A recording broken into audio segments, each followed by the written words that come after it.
shack at. The bottles getting nippy up the crack and we stacking chips. All of it's what I want. Plus money winners, that's what I'm on. You can say I'm gone. I prefer elevated public sports radio. Time to get educated, get produced. Leave the juice letting loose with so much abuse that the bookies wanna call it truth. They getting slaughtered. Can't forget Jeff and low baggers in the chat. That's a lethal weapon 'cause we be pubbing.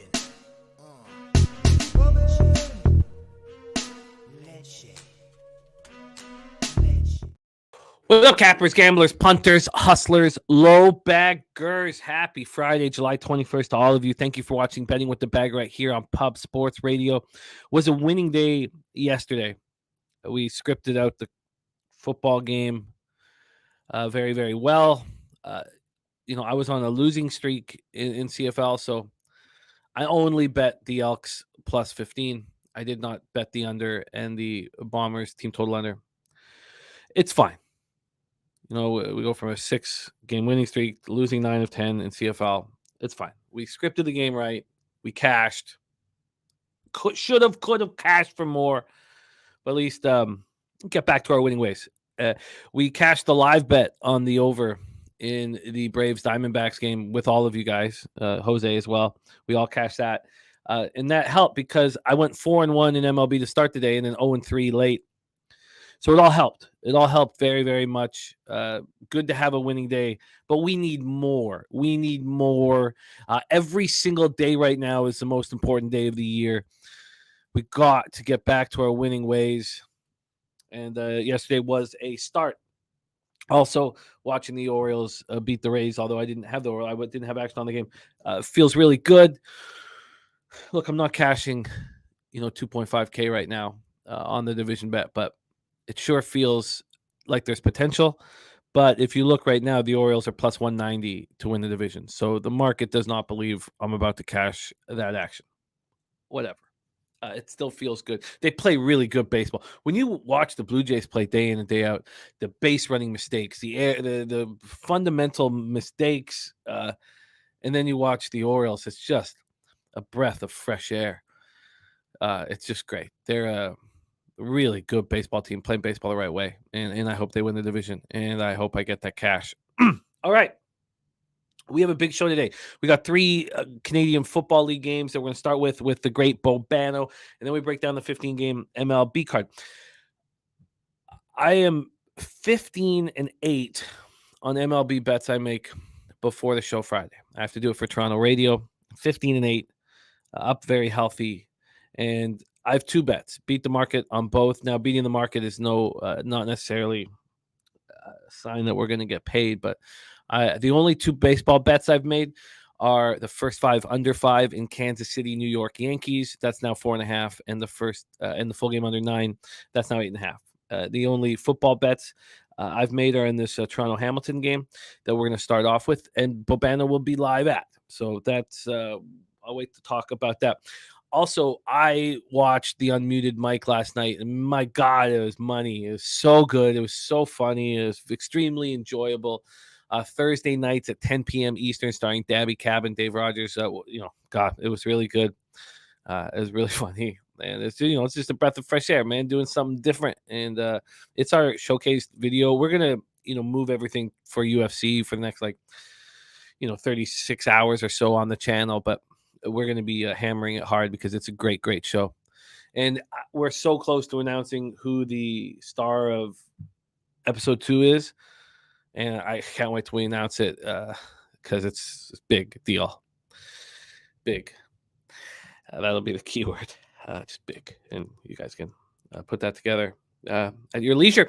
Shout out to all the cappers in the chat. Razor Sharp picks 2-0 sweep yesterday. Nice job, Razor. Blue Jays and the Cardinals. Blue Jays was Gambler's first glance. Razor Sharp picks will be hammering the Delmar card tonight on his channel. So I will be getting over there when I can. I don't know how soon I can get there, but at least I just need some sauce. It's Friday night like old times, so I'm going to try to be there around 6:37. I've been arguing with the wife how early I'm going to get there, but I'm going to have a bottle. I'm going to be betting Delmar with the boys on Razor's channel this evening. Shout out to Crypto-ish in the house. Professor Chris says Monla's Orioles moneyline plus 107.8. Bet them plus 132. I love hearing that. And shout out to Dennis Garcia, who cashed with the Orioles yesterday at plus 160. There's JT, Talk Sports with JT in the house series. Business ready to get to work. Parlangel ready to eat. Fly White Mike, Big O, already a winner today. Took Rublev live at plus 115. Fly White said, I still have no idea how the Astros got shut in the first 5 absolute gross, and then scored 2 runs in the 6th. That happens. The gift is from our guy TJ's being very, very successful, and you're not going to win every one of them, and it just happens. Mr. Vape trusting it, live bet on the Astros last night. A thing of beauty. Nice job. Rocco Rogers in the house. Dab Fenn said, unfortunately, I only played Orioles for $50. Hey, a winner's a winner. Jay Smooth, and great to see you, Dad fan. Big Daddy Boom, my guy Leon in the house. Most Hans Smooth play of the day hit yesterday. It did. It did. Let's who knows what the name will be next, and hopefully he doesn't show up today. Adrian AOD Rem Mo says fun show last night with Natasha Tush. It's going to be really fun. The show's just going to be money, but Natasha Tush was excellent. She's just great. She's very cool. AOD in the house. North Ender 2-0 yesterday with Tigers and Cardinals. I love it. Von Polo Slatsy ready to get to work. Thank you, Slatsy. Yeah, but look, I've got a ways to go. You're having a great CFL season. I'd like to be in your shoes. Vince Armenti says Cubbies or Cardinals. I'm not going to bet against Cardinals, and I don't want to bet against Steele. So what the hell do you do? We'll discuss that here shortly.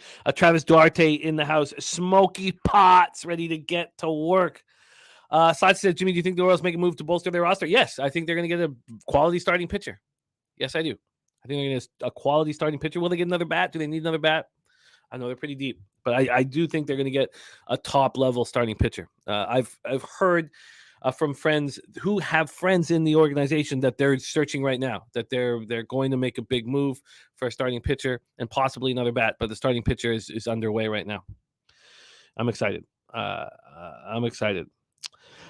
Dixon Sider ready to get to work. Justin McElvey, Kong's Clips has moved on Senga over 5.5 Ks. Tampa Bay Rays team total over 4. Arise 2 or more hits. And Atlanta team total over 4.5. Joe Yerkes says Orioles team total over hit for me last night. Doing well off the break. I love that. Nate Dogg, all you guys, thank you. Razor Sharp picks. That was very, very funny. Arnillo in the house. Michael Johnson, Adrian A, Paco Healy, Jay Peasy, Ricky Bobby. What a great, great group. Gary Tenebra. I love it. It's time to get to work here. Fly White Mike. I did not get a huge price with the O's. I got in too early, man. It was plus 1,100 for a long time. I did not get a huge price. I got $525 for $500. So 2,600 is will be the profit. 26.25 if it comes through. But if they can come through, the Guardians can come through. In all honesty, the Cardinals at 20. Now I've already got a Cardinals future at a much lower number, but the Cardinals at 20-1. I was looking at last night. I'm not going to dive in deeper in that, but that division, the thing is, the Brewers pitching is strong, and Corbin Burns is the best pitcher in the league right this very second, I believe, right today. Now that can change in 2 weeks or 3 weeks, but his last 3 starts have been phenomenal. But I'm excited. I'm excited about everything that we're doing here. But it's been a tough year, and it's weighing on me. It's weighing on me constantly. The success we had last year, I thought it was just because we're getting better and better and better every day. 11 straight winning months. I thought, but capping is a cruel mistress. Hot mistress, but a cruel one. Professor Chris says I bet 89 units on the Orioles this year, 52-37 record with them. Average line plus 108, up 20.27 units. Joe Yurkovich cheering for the Netherlands. Okay, very quickly here. You guys can do with this whatever you want.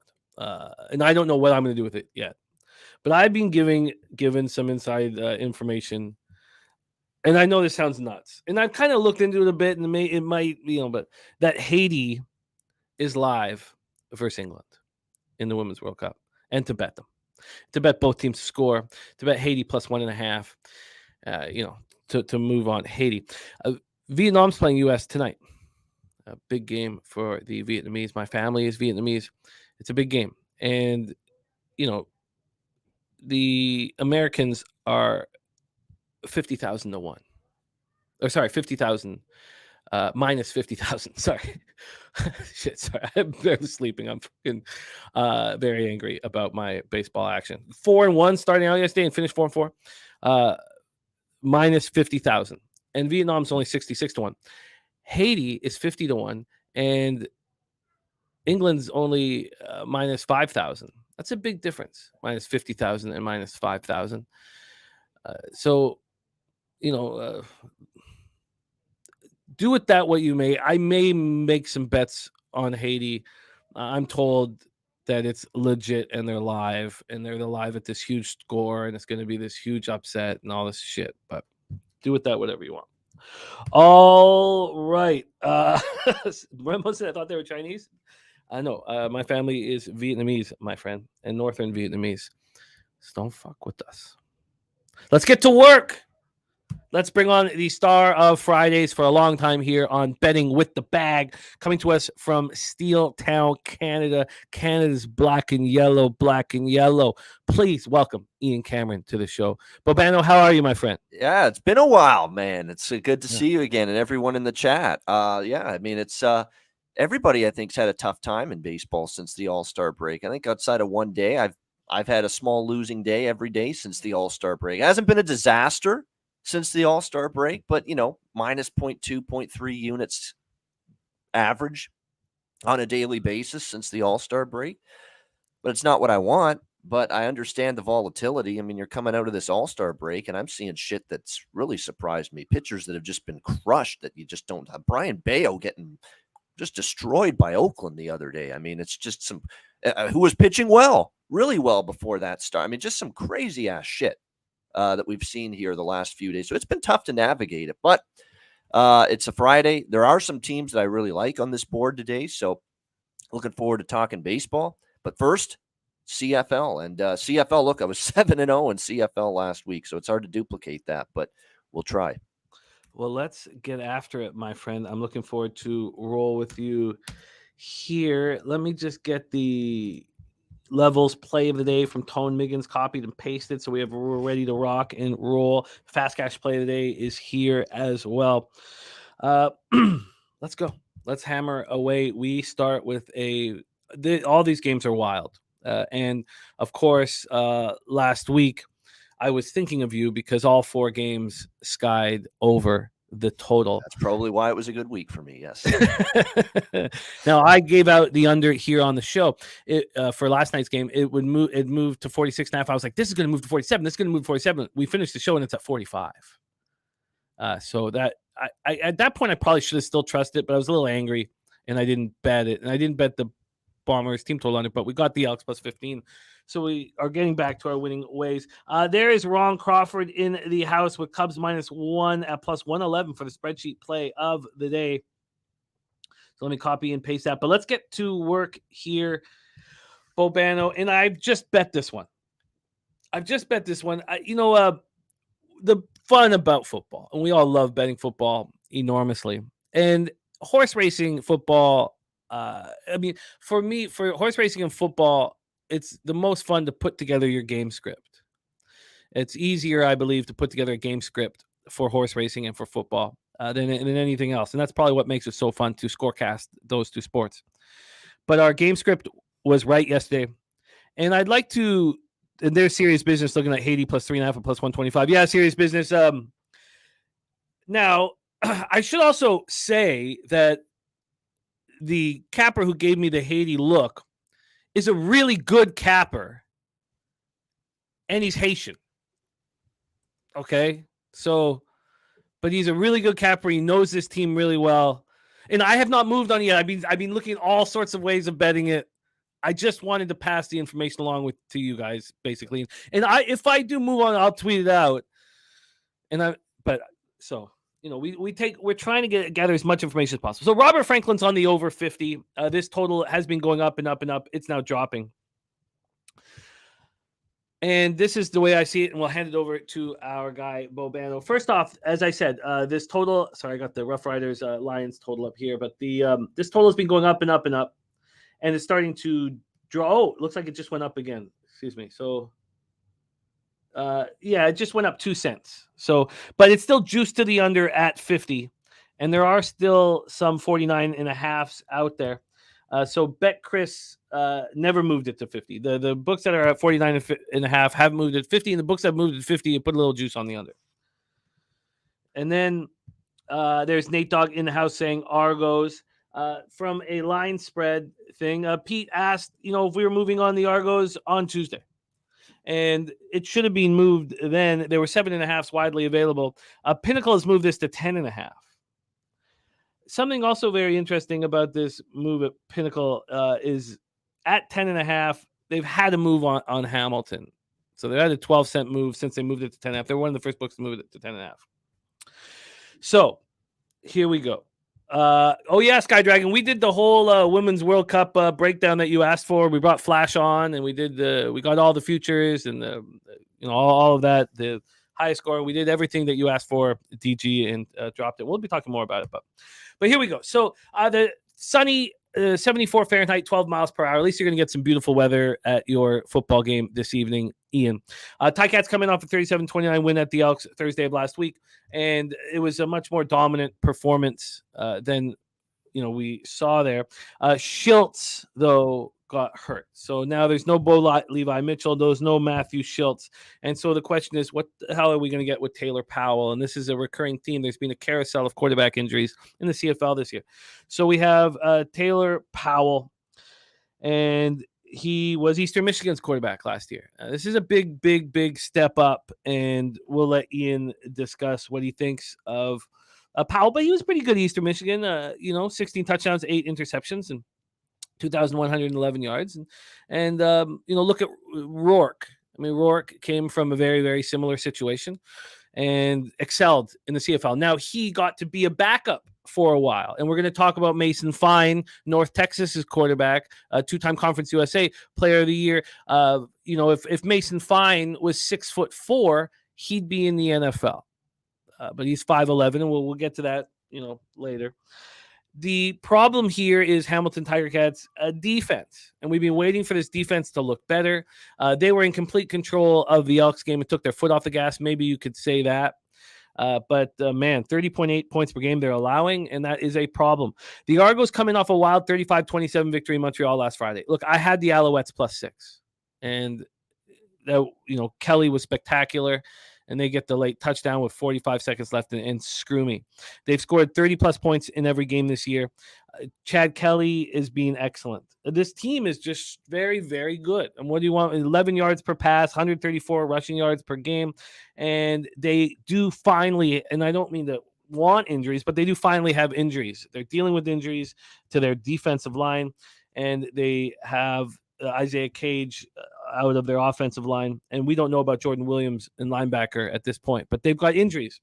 So look, part of the fun is us getting to, talk script, and I'll just give mine, and then Bobano will give us a great analysis, better than mine.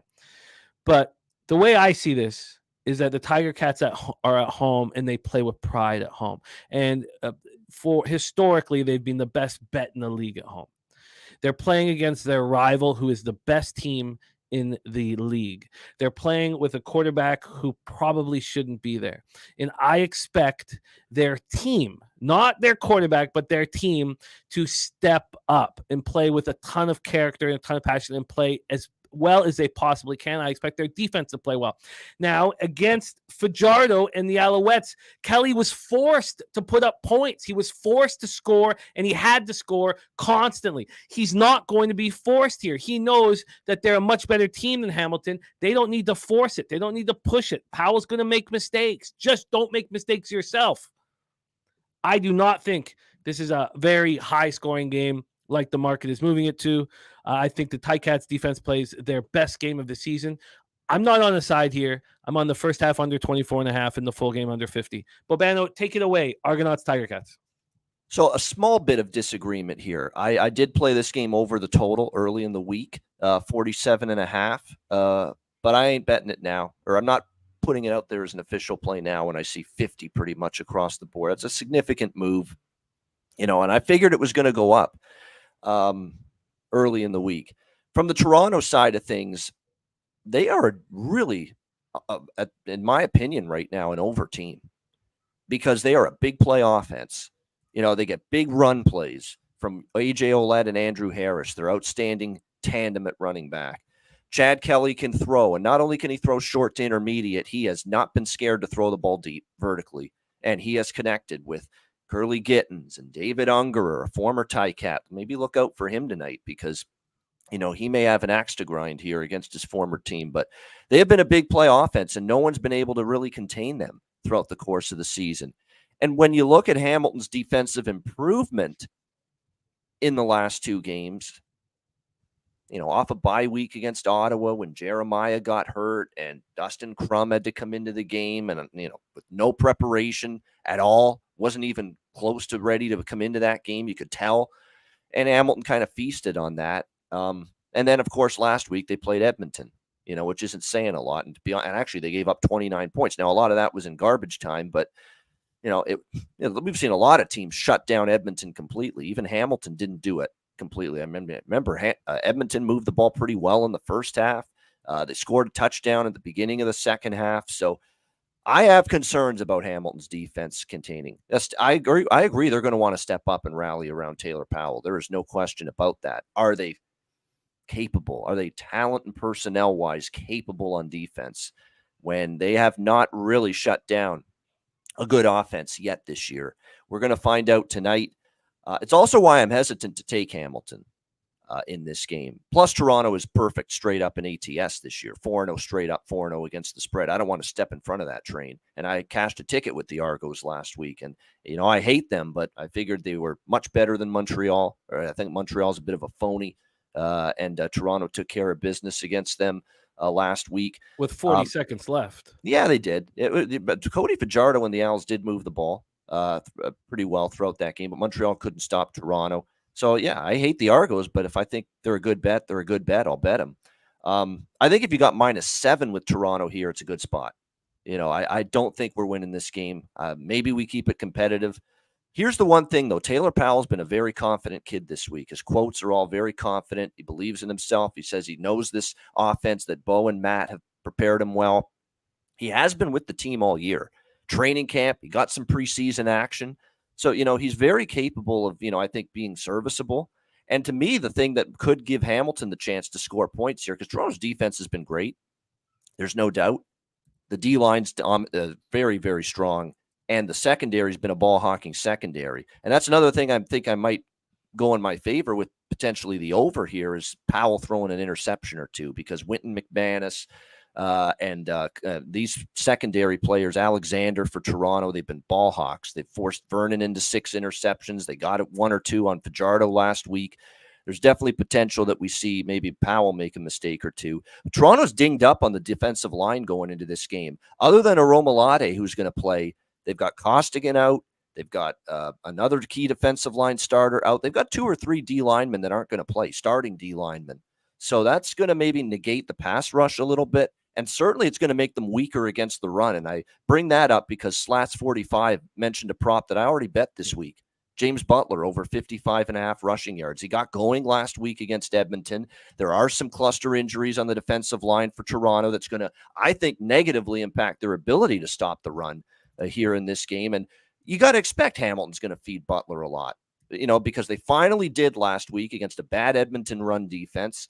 They know they want to take at least a little bit of the pressure off the arm and the shoulders of Taylor Powell. And how do you do that? You try to get James Butler going, running the football. So I would expect that from Hamilton. But we saw from Butler last week, it wasn't just 2-3 yards in a cloud of dust for him. He was ripping off 20, 25, 30-yard runs. I'm not saying that's going to happen tonight, but it's got a better chance to happen tonight with Toronto's defensive line depleted and shorthanded going into this game. So I do think they could break off a couple of runs. So like I said, I thought 47.5 early in the week was just too low, but now it's 50. I'm not going to touch it or make it official at the current number.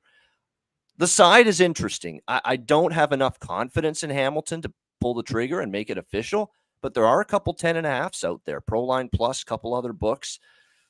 I'm awfully tempted because that's a big move, and Hamilton's not going to roll over at home and playing in revenge against a division rival. A great breakdown. I love it, and it's just going to be small, short, 3 to 8 yard passes. What do we know about Powell is that he doesn't run. He's going to be in the pocket. He's going to throw short passes. He can move a little bit, but he's not a Fajardo. He's not a Vernon Adams. He's not a Chad Kelly. He's not Dustin Crum as far as mobility. He doesn't have that kind of breakaway speed. No way. So I and I knew that, anytime you're going up against a move that's, 3.5 points, 3 points, it's not going to be popular. Everybody's going to be on the over. And so I knew that, my play was not popular. It's not popular in the chat. I know, but if you believe in it and you're getting the best of the number, which you do, and you do, right? Yeah. You believe in it, you're getting the best of the number now because it's at the highest point. If you like the under, then there's nothing wrong with making that bet, in my opinion. Yeah, and I feel you. And he's not making official the over at this price and at this point. And this is the fun: is you game script, you put your money where your mouth is, and you deal with the consequences. And that's why I didn't just put 1 unit on this one, because I believe in this spot. And look, I was against. I had some friends tell me how wrong I was in my breakdown of yesterday's game, and it was right.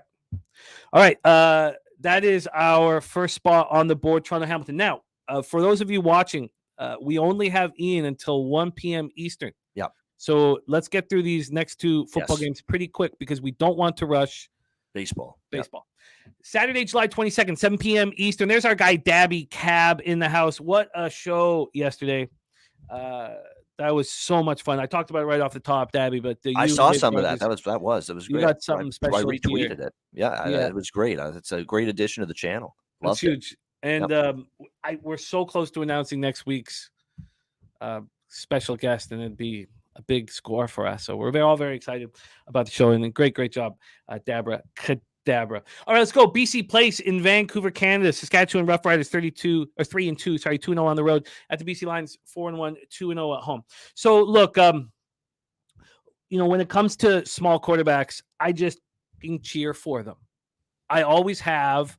My uncle, we always believed he was the first small quarterback, Gary Beeben, and he won the Heisman the year before OJ.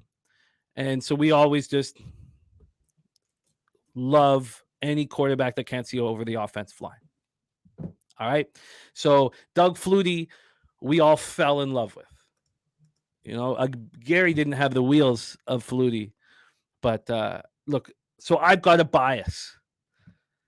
And I cheer for Mason Fine.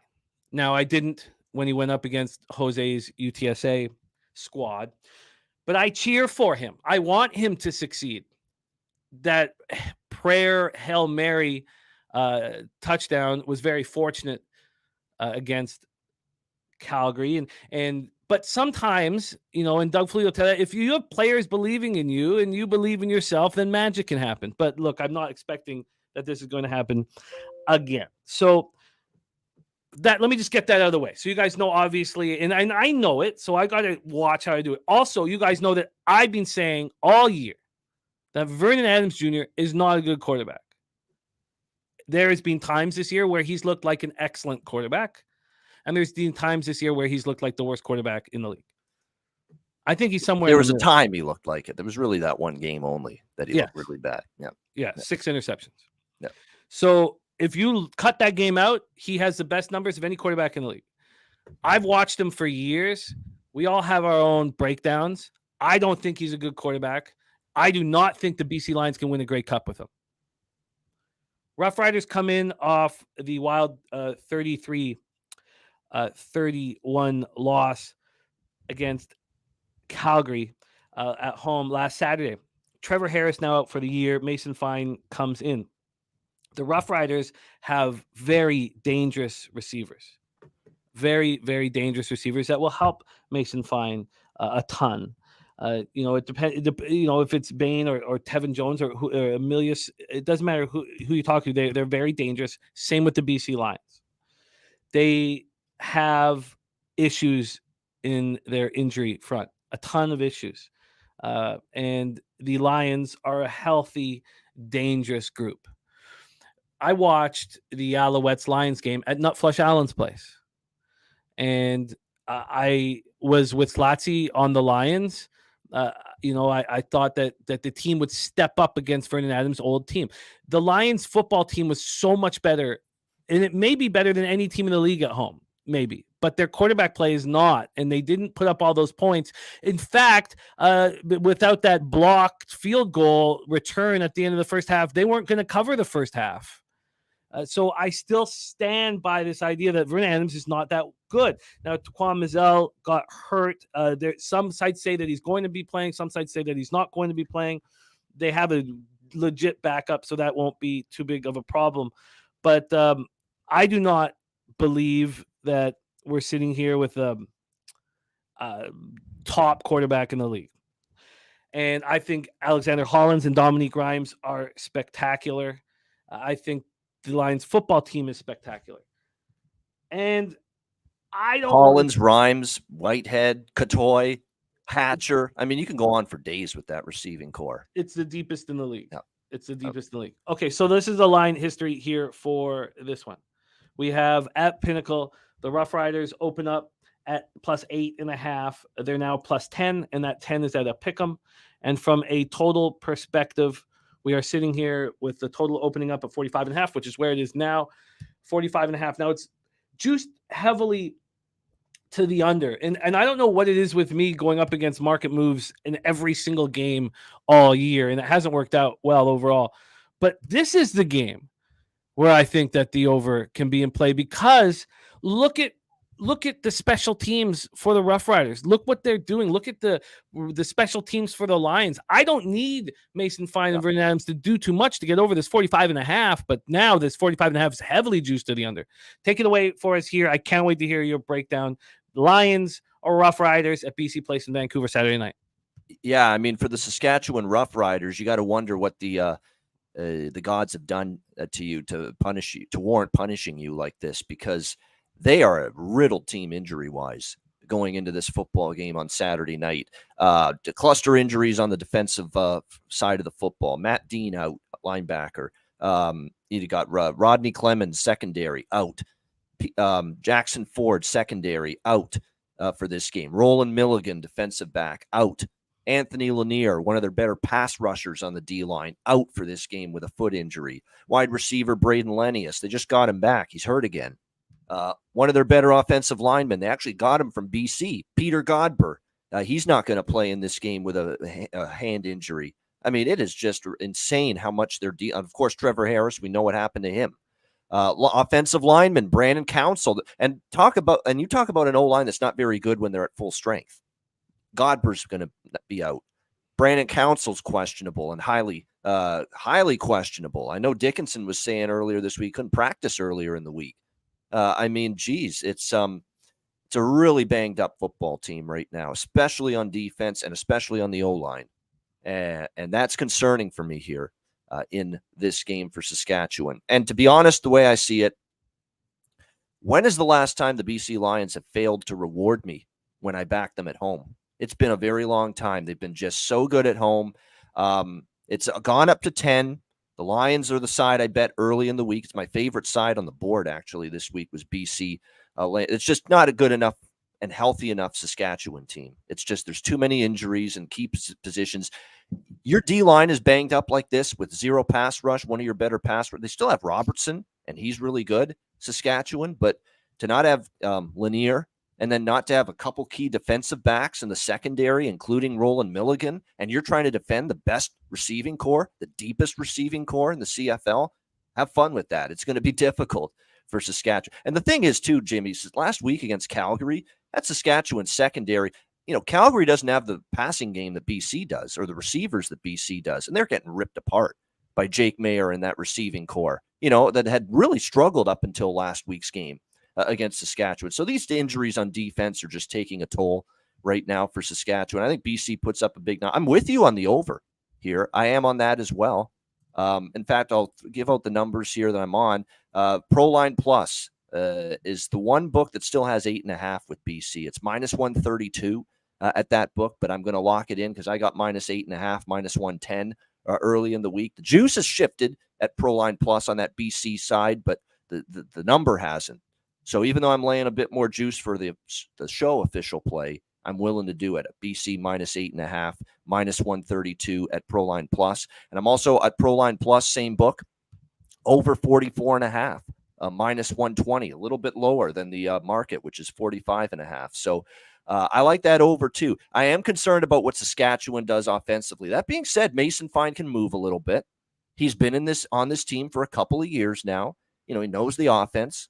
They are still very depleted at receiver. I mean, I talked about Lenius is going to miss this game. They're still already without Kean Schaefer. Baker hasn't played a game yet this year. Darrell Walker's still on the 6-game injured list. Jake Wenicky is still on the 6-game injured list. So it's still a very depleted receiving core, but at least Fine gets some practice time. And you said it, Jimmy, about Mario Alford and the special teams. That's what can help this game go over the total and help ease the burden of the Saskatchewan offense if they get good field position or maybe another kick return touchdown from Mario Alford on special teams. But I just think BC is going to be too much for them. And that O-line still be struggling like it did at times last week, banged up. And now you got to face Matthew Betts, the sack leader in the CFL, who nobody's been able to block for BC. That's going to be trouble. So I think BC gets a double-digit victory, BC minus 8.5, and I think there's enough points to go over 44.5. I'm excited. I've got to spend some more time on the spot here. When there's market BC off a bye too, so to make matters even more tricky. There's healthy as they've been all year. But when you watch a line move and you explain it immediately, oh, this is happening because of this. That's fine. But here I can't explain it, and because of that,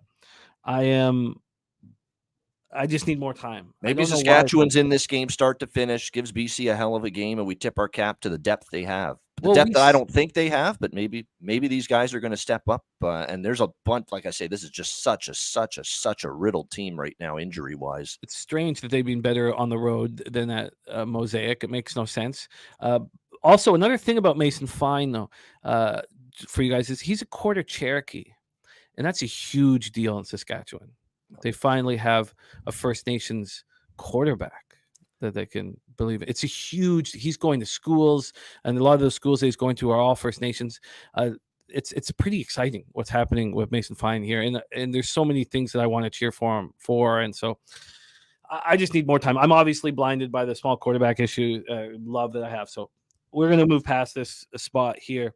But Bobano's moved lines minus 8.5, minus 132, and over 44.5 at minus 120. Okay, let's move on. Let's move on to the final game and then get into MLB as soon as we can. Sunday, July 23rd, 7 p.m. Eastern. Ottawa Redblacks 2-3, 0-2 on the road at the Calgary Stampeders 2-3, 0-2 at home. McMahon Stadium in Calgary, Alberta. Gorgeous, hot in Alberta. It cools down a little bit for the 7 p.m. game, but 81 Fahrenheit over there, 11 miles per hour, and beautiful sunshine in Alberta. So I have this desperate need, and it's becoming stronger and stronger as the longer I'm in this business, to fade a team after glory. I saw the line, Redblacks plus 5.5. I opened up, and I immediately like, oh God, got to be Redblacks. So that's my gut talking, and of course the line moves to 4.5. I really, really want to fade what's going on in Ottawa, how good they feel about themselves. And maybe this is a huge mistake, and we're going to talk it through here because I haven't done it yet. But we have a quick question from our guy, Tom Miggins, who means a ton to the show, so we'll stop here. Says, do you like BC team total first half over 14.5 at minus 118? Because I think that BC is a lot of their points in some of their games have been second half points where they've really piled it on, including that Montreal game. But Bobano, can you touch on just very quickly here? And I know we got to get an MLB, but how often we see these Canadian teams coming out of a bye sloppy early, slow. You expect a team off of a bye. I love teams off a bye. I love teams off a bye early, but did you see what the Roughriders did off of a bye against the Elks? They put up 12 points. Yep. It sometimes can work in reverse. There's no doubt. The problem is with that theory is that the Saskatchewan team is just so, decimated, especially on the defensive side of the football. So I would prefer I'll be honest, I prefer a full game over with the BC team total than the first half. But obviously I think that BC can get over their team total. I wouldn't say no to a first half. I'm just saying I would prefer the full game. So love it. Thank you for answering that for our guy. Here with this, this is a spot where that everybody who watches the CFL is going to be on Ottawa. You watch it go from 5.5 to 4.5, and I just instantly, I don't know if it's Dennis Garcia capping with him for too long, but I instantly want to go against it. So that's just, let me tell you my instant. JPZ, how do you think the hair is staying like this? I mean, come on. Still gelling. It doesn't have the slick back. It's summertime. I go with a different look in the summer. My hair is long in the winter, and that's when it goes to mafia style. So there you go.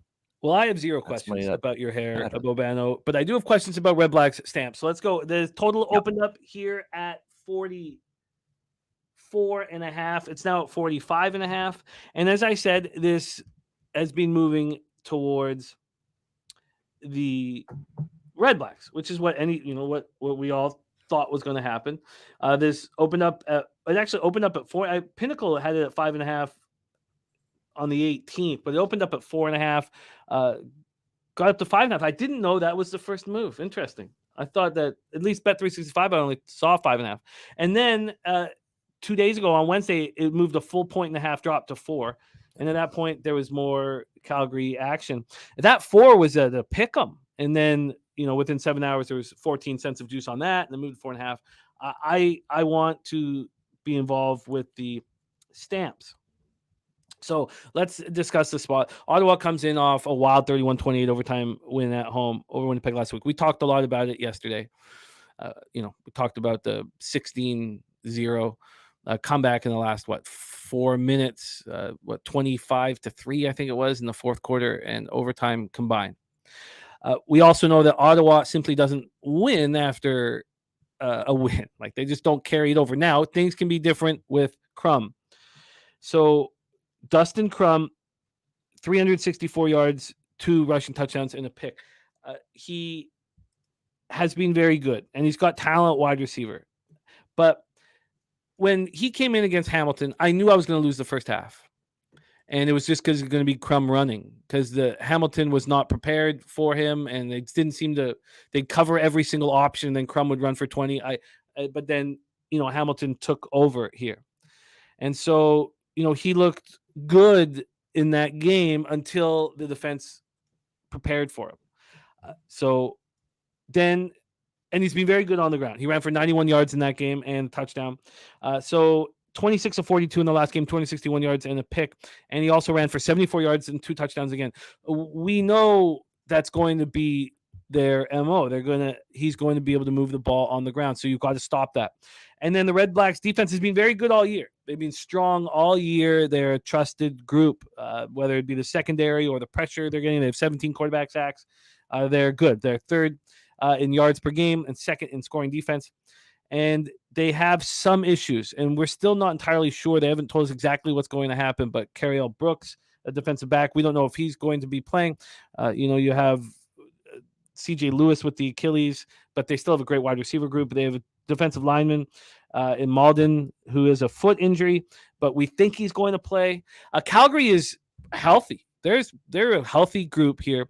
They're coming off that wild win at Saskatchewan, and we finally saw what we've been waiting for with Jake Mayer. We saw it in the first half and the full game. We saw it throughout the game. He looked very good. 26 of 37 for 315 yards, 2 touchdowns, and a pick. And the ground game didn't give him very much. It was all him. Reggie Beggleton is a monster out there. He's playing so well, and they have Malik Henry. They have Devontae Dukes. They have a lot of talent. They also have Dedrick Mills on the ground, who's been an absolute monster. They're healthy. I know everybody's going to be on Ottawa, and that makes me want to move on Calgary. But I wanted to talk it out and hear what everybody said. I didn't trust it enough to bet it before I heard everybody's thoughts, and I thought maybe I'm just too excited to bet against what I think the gambling public is going to do. So take it away, Bobano. The floor is yours. Redblack stamps. Well, the point you made about the not trusting Ottawa based on the spot it's valid. You worry about that. You have that kind of comeback win against the Winnipeg Blue Bombers. You were down by 16 with 3 minutes to go. You get the pick 6. You get the game-tying touchdown and the 2-point conversion, and Dustin Crum. Look, the difference in that game was Dustin Crum, for some reason, either it wasn't in the scheme offensively or he just wasn't doing it. He wasn't willing to run the ball enough in the first half. I think he thought, let's see what I can do as a pocket passer. Let me see if I can get the passing game going first. And it was only in the second half when I think he decided, and obviously Kahari Jones, the offensive coordinator, said, we got to start running this guy. He's got way too much athleticism, just raw talent with his mobility to not have him running quite a bit. And sure enough, that's when the game changed for Ottawa, and it took Winnipeg pretty much aback because he really wasn't running the ball a ton in the first half. And that's when that game changed. Now, it's simple to say Calgary knows what's coming now because Winnipeg saw it. Hamilton saw it briefly the week before when Crum entered the game for Masoli. But you can't replicate that kind of athleticism from the quarterback spot in practice. You just can't, and he's dangerous. He's very fast, Dustin Crum. And it's kind of a good attribute to have because Calgary's pass rush had their best game of the season last week against Saskatchewan. You're seeing Mike Rose, you're seeing Wigan, and Micah Awe. I mean, they've got a really good group of defensive players, Calgary. They got after Saskatchewan's quarterbacks last week. It helps when and they're going to try to get after Dustin Crum here, but it helps when you have a guy that can escape the pocket, like Dustin Crum, and a guy that's shown he actually can throw pretty accurately on the run at times. So I like Dustin. I like Dustin Crum in college. I was betting a lot of Kent State and a lot of Kent State overs when he played in college. He was a really good college quarterback. I don't know if he's going to do this every single week, but I think there's going to be the potential for more good than bad when it comes to Dustin Crum. Now, the spot's not great for Ottawa. I get that. I agree. So I don't know if I'll be on Ottawa, but I'm very hesitant to lay more than a field goal with Calgary right now. Have you seen their home track record? They've only covered 7 of their last 28 home games. McMahon Stadium is a ghost stadium. They aren't getting a great attendance there. This is the worst attendance they've had to begin a season for Calgary home games.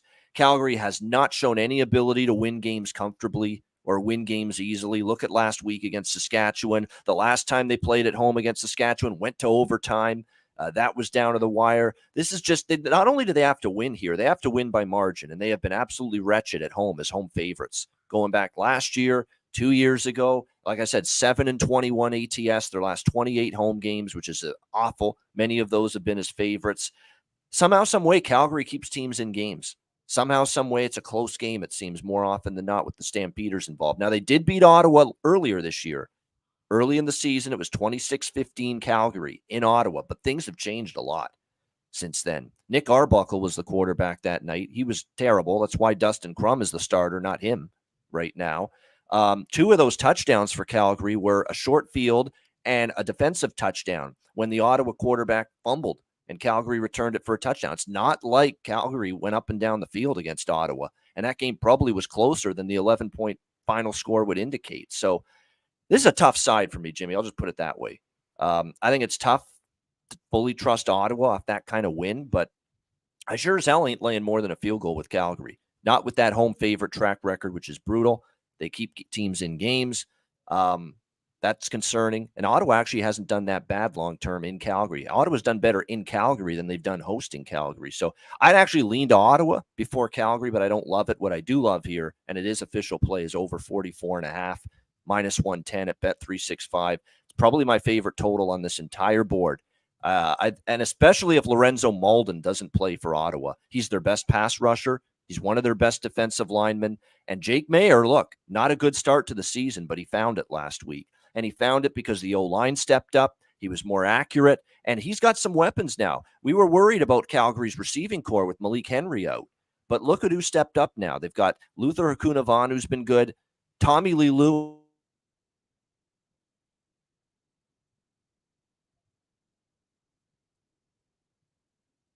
They've shown that they've got enough now, and plus Reggie Bagleton's healthy again. Markin Michel is back from the NFL, a stint there. He's a really good receiver. He's an all-star when he played in the CFL years ago before going to the NFL. He's back with Calgary. They've got weapons now. Dedrick Mills has been no problem at running back with Kadeem Carey out.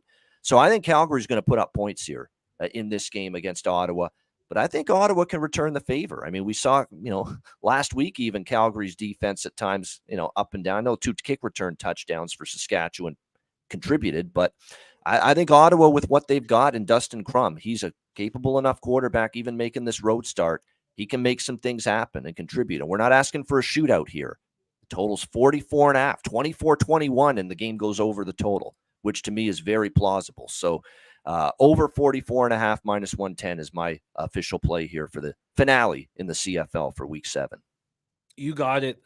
Very quickly, want to mention our guy Tori Coker at the hospital right now with his 5-year-old. 5-year-old just had surgery.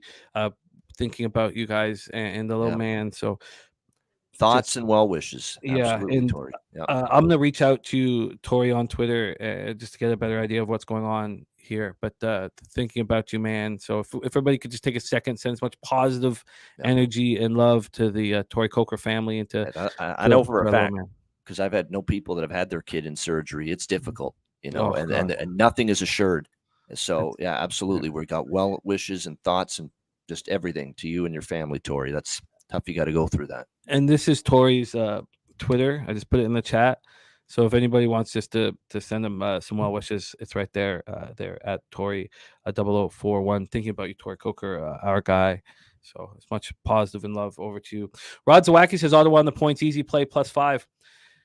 I get it. So I know how I'm going to bet it. I have to go against all the good feelings here. And I do think the number is just a little too big for what we've seen Calgary at home. So I think that the Stamps first half carrying the momentum, the offensive momentum that Jake Mayer started, going up against an Ottawa team that feels really good about themselves with all this hope, and maybe they show it. But I'll take the first half -2.5 here on the Stamps. First half. I agree. If you like Calgary, I think first half might be a better option because I think, that's when the hangover could happen for Ottawa. And we did see what was their best half last week against Winnipeg, the second half. So I think if you like Calgary, this ain't the worst decision at all to just go first half only with it. Well, Calgary's going to force Crum to throw the ball. Yeah. And then at some point, Crum's got to figure something else out, and that's what he's done with his legs. So we'll see. We'll see how it bangs out. All right, we got to get into MLB. We only have Bobano for another hour and 6 minutes. Jose Bouquet is in the wings, ready for the late West Coast games if we don't get to them. So here in the CFL, we have Bobano on the over 47.5 in Argos Ticats. He didn't make the 50 or 50.5 official that's available here. I moved on the first half under 24.5 and under 50 and gave you guys my game script. Then in Saskatchewan, BC, I need a little more time with it because I am blinded by a couple things, and so, but Bobano's on the lines -8.5, -132. He bet that at -110, but it's available Pro Line Plus at -132 right now, and the over 44.5 at -120. And then he's on the over 44.5 at -110 in Ottawa, Calgary. And again, I'm on Sam's first half. We have our guy who's very, very good, Rod Zawacki in everything, but in CFL as well. He says Ottawa is easy money for you guys. So there you have it. Let's move into MLB right now. Let's get to work here. Spreadsheet play of the day is in, and it's in our very first game. So let's move over to MLB and talk spreadsheet. Our guy, Ron Crawford, is on the Cubs -1 at +111. And shout out to Ron.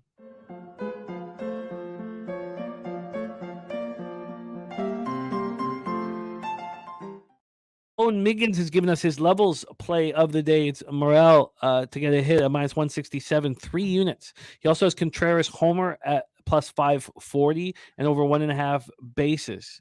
So we got player props from our guy, Tone Miggins.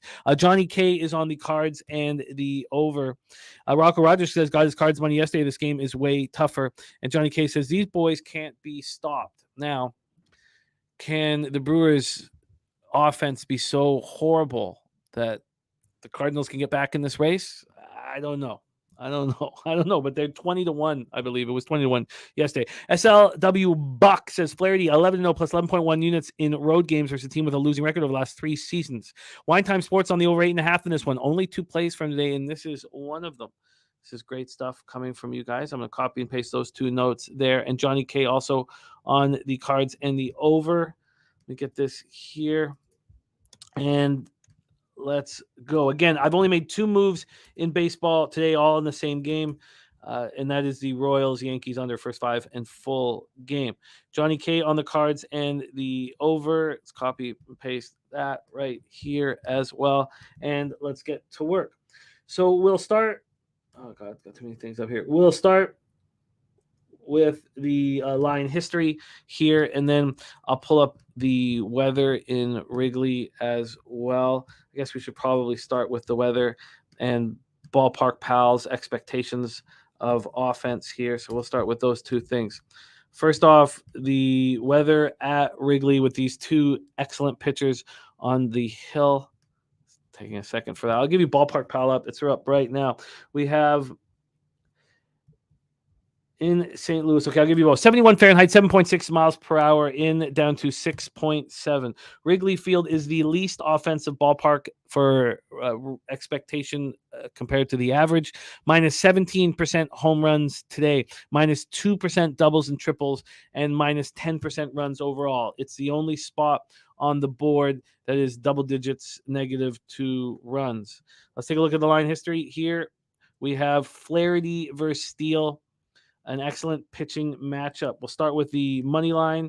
This opened up with the Cards at plus 111. Right now they're at plus 112. So we've had just 1 cent of movement to the Cubs. There had been more. There's been buyback over the last 20 minutes, 6 cents of buyback.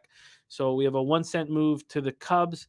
Let's take a look at the over and see, or the total, I should say. I know that our guy Wine Time on this over. This opened up at 8. At minus, oh my God, sorry, my bad. It opened up at 8.5. And this didn't come out until 8:12 this morning at Pinnacle. Opened up at 8.5 at minus 112, and it moved to 8:30 minutes ago.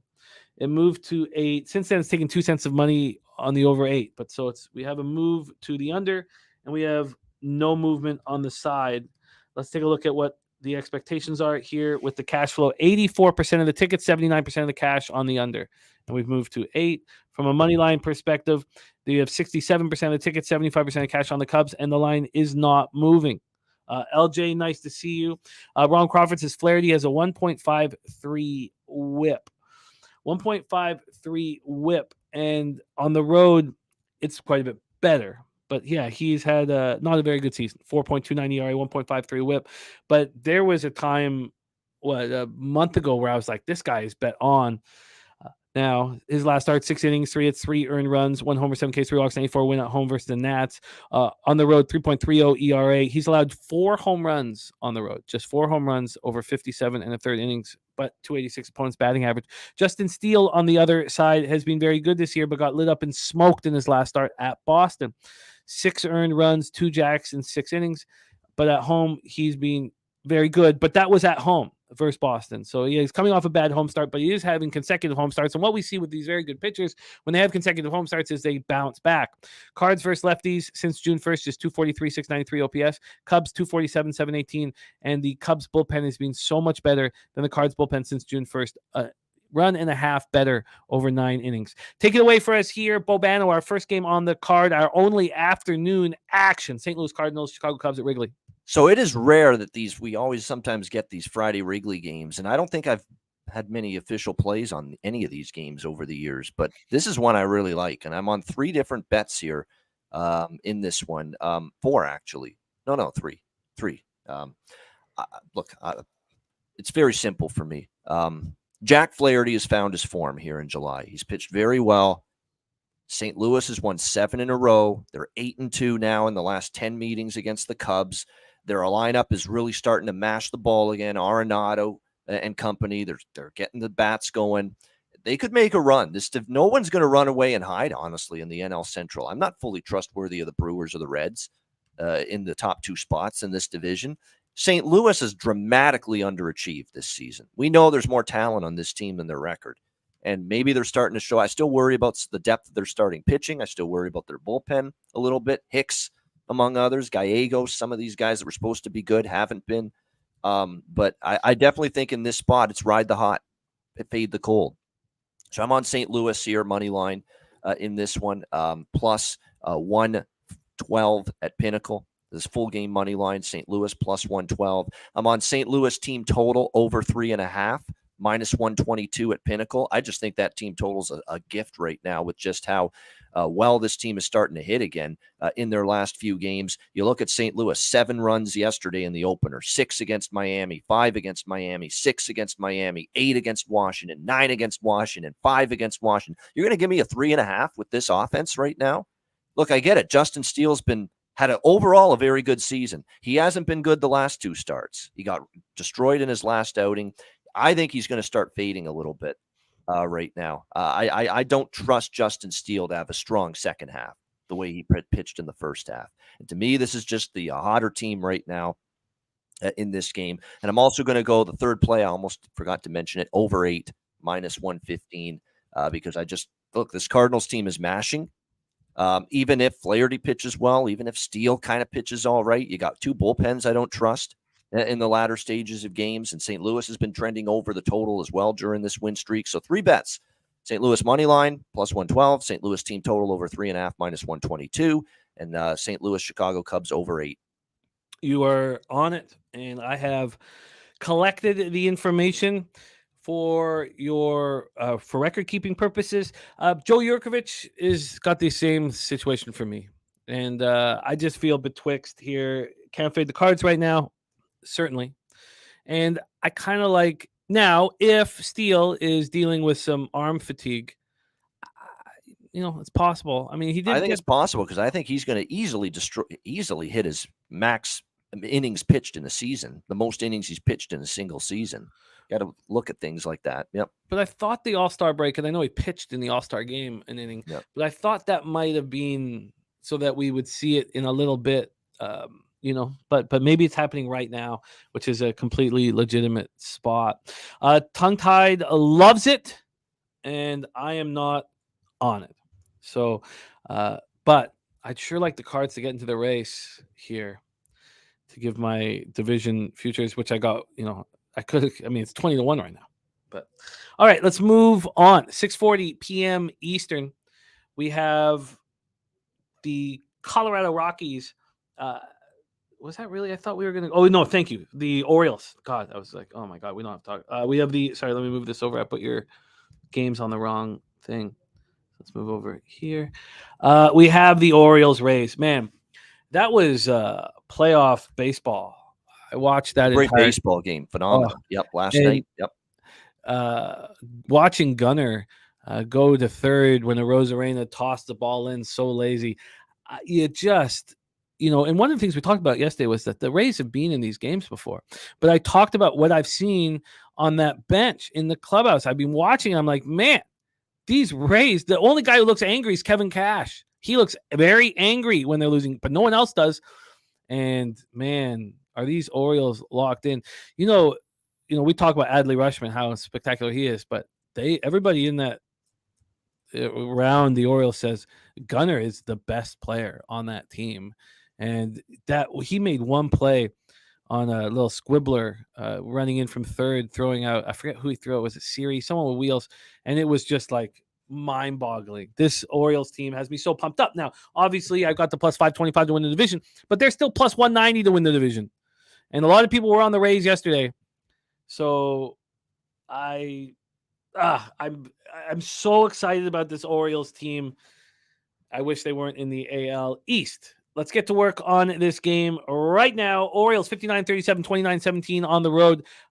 29-17 on the road. That's always such a sign that a team is the real deal. Against the Rays, 60-40 now, 35-16 at home at Tropicana Field in St. Petersburg, Florida. Kyle Bradish going up against Zach Eflin. And we know what Eflin has done at home. He's been very, very good. Not quite as good of late, but he's been very good. 61 2/3, 9-1, 2.34 ERA. 64 Ks to 6 walks, 6 jacks, 204 opponent's batting average.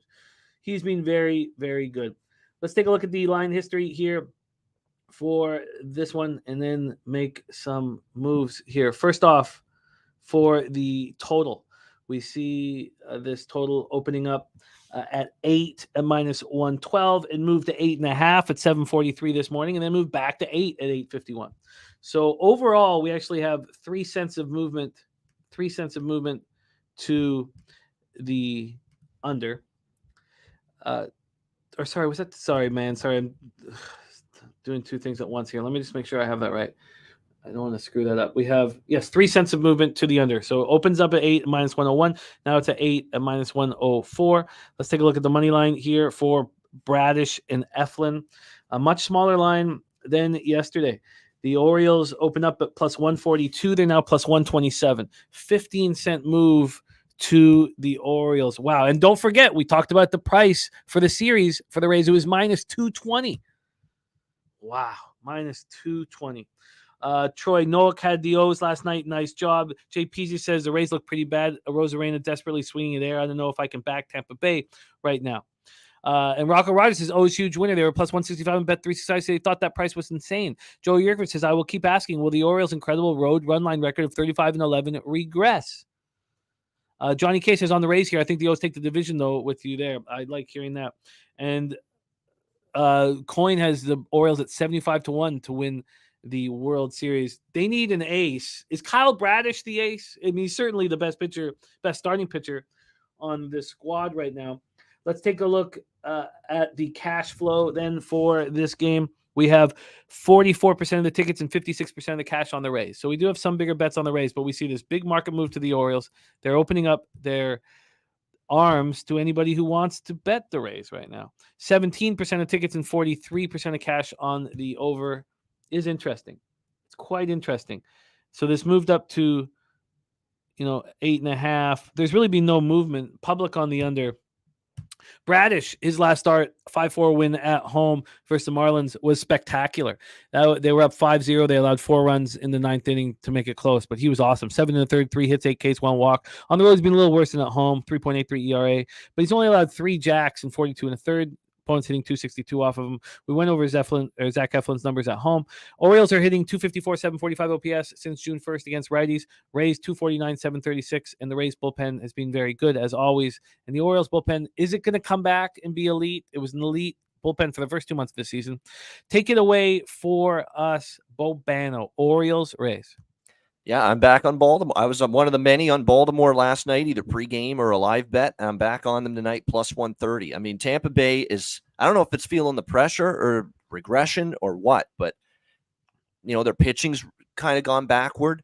Their lineup has definitely had their issues. Bad at bat after bad at bat. That's what I'm seeing for them. Other than Yandy Diaz last night, who had that big clutch hit to tie the game, it was a lot of feeble at bats again from the Tampa Bay Rays lineup last night. And they're facing a pitcher that's in extreme confidence right now, Kyle Bradish. He's been excellent. 4-1 the Orioles in his last 5 starts. He's given up 3 runs or less in every start. He already has a win against Tampa Bay this season. Last month he beat him head-to-head. I just think this price is just, it's off based on the current form of these two teams right now. I like Baltimore here, plus 130. This is not a slight against Eflin. Eflin is very capable of getting the Rays back on track tonight. He's been excellent at home, but at this price, I have to look at Baltimore personally for me because they're the hot commodity. Tampa Bay is scuffling, and I like this price with Baltimore plus 130. I'm also on 2 other bets here in this game. I'm on the K prop for both of these pitchers in this game. Both of them have numbers that would point to it. Zach Eflin, 8 of his last 9 games, he's gotten over 4.5 strikeouts. So I'm on Eflin over 4.5 strikeouts here in this game, minus 150 points bet for that one. A little juicy, but don't mind it because I'd rather have to pay the price for the 4.5 than bet 5.5 with Eflin. So Eflin over 4.5 strikeouts, minus 150. And I'm on Bradish over 5.5 strikeouts, minus 112.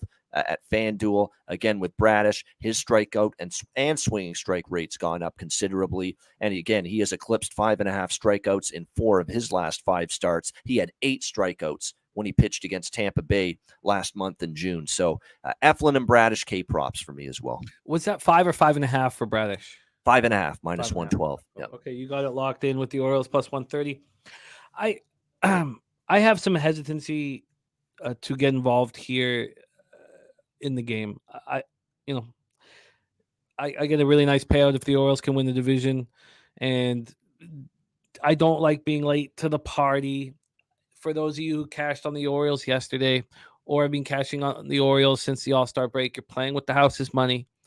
which we shouldn't think about really when we have a high volume MLB season. But still, We talk about that all the time, where if you've been riding the streak from the early part of it, keep Yeah. going. And if Yeah. you're just jumping on now, maybe reconsider. I would prefer not to, just because one of the things that we deal with in this business is that the losses hurt more than the wins feel good.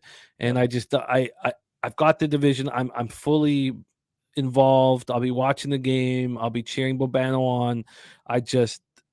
I'm not going to come in late here, but and I also with Eflin at home, but will Eflin bounce back from that start at Kansas City? Last out 3 innings, 5 earned runs. Also 0 strikeouts, 0 walks. If I had a free game, I'd definitely be, if I had a free bet, I'd definitely be on the Orioles, but I'm fine just cheering them on and watching at this point. Bobano with 3 spots on the board. Let's move on to the next spot. 6:40 p.m. Eastern, Colorado Rockies, 37-59, 14-33 on the road at the Miami Marlins, 53-45, 30-18 at home, Lone Depot Park, Miami, Florida, and they are coming crashing back to earth. Peter Lambert. I don't know if you remember our show in Costa Rica when Lambert had his first ever career start and called him Lambert. Right, I think he's thinking this guy's French Canadian. Peter Lambert going up against Braxton Garrett. Lambert has had a pretty interesting season. He started 7 games for Albuquerque in the PCL league, very offensive league, 4.15 ERA and 1.57 WHIP, but he was pretty good. His issue has always been walks. So even when he had those numbers in the PCL league, he did not allow a home run in 21 2/3, in the thin air of Albuquerque. I mean, that's wild. But he did walk 14 batters in those 21 2/3. He comes up to the majors. He's only had 1 start. He's come out of the bullpen in 14 other spots. Is he stretched out? I don't know. I'm certain that they don't want him to see a lineup a third time. But how stretched out is he? He's not looked good in the show, as always. In 2022, he only got minor league action. He has not played in the majors since 2021. And when we talked about Lambert when we were down in Costa Rica, I forgot how young this guy's still only 26. So he just came up probably too early. Not a surprise that the Rockies are, handling their young pitchers poorly here. Torrey Coker Rays, Braves, Marlins, parlay, or are those single bets or a parlay, Torrey? Let me know. I got it copied and pasted. My guy. All right. So also Cano and Batista pitched the last 2 games, says Christian Larson, for the Orioles bullpen. That's an important piece because that bullpen is not nearly as trustworthy as it was 2 months ago. But let's still go back to Marlins Rockies. Braxton Garrett is either spectacular or awful. There's no in between. There's no still a quality start comments. He's either excellent or weak. His last start at the Orioles was poor, and he'd been so good on the road this year. It's at home where he's had issues for whatever reason. There's our guy, Mike M. in the house. Great to see you, Mikey, our guy. So Braxton Garrett at home, and this is something that in his last couple home starts, I was like, I don't know if I believe it. I still want to back him at home, but he does have a 5.28 ERA and the points are hitting 277, and he's allowed 9 jacks in 46 innings. So it's a strange situation there. We know that it's hot and sticky in Miami, so the roof will be closed. Let's take a look at the line history here. This opened up with the Marlins at minus 228. They're now minus 229. You have 1 cent of movement in their favor. Look, I know the Rockies are bad, but do you want to try and catch a falling knife with the Marlins? And we said the same thing about the Rays. Do you want to try and catch a falling knife with the Rays yesterday? And I was like, I don't. But also I got the futures 8 on the Orioles, 8.5. The total opened up and it's now at 8. So they're saying here that both Lambert and Garrett will pitch well here. Rockies don't hit lefties, 230, 686 OPS. The Marlins hit righties well, 263 average, not a ton of power at 722. And the Rockies bullpen is poor, and the Marlins bullpen is meaty fucking ochre. Let's take a look at the cash flow here. We don't know with the total, but we don't know the cash. We know 93% of the tickets are on the under, and it's moved from 8.5 to 8. Then you have 21% of the tickets and 69% of the cash on the Rockies. No movement. Public on the Marlins. I mean, if you're giving out, if you don't have to put your money where your mouth is, And I would say, yeah, I wouldn't mind betting the Rockies, but are you willing to put a unit on the Colorado Rockies in the spot? And I don't know if I can. Take it away for us, Bobano. Lambert, Garrett, Rockies, Marlins, Lone Depot.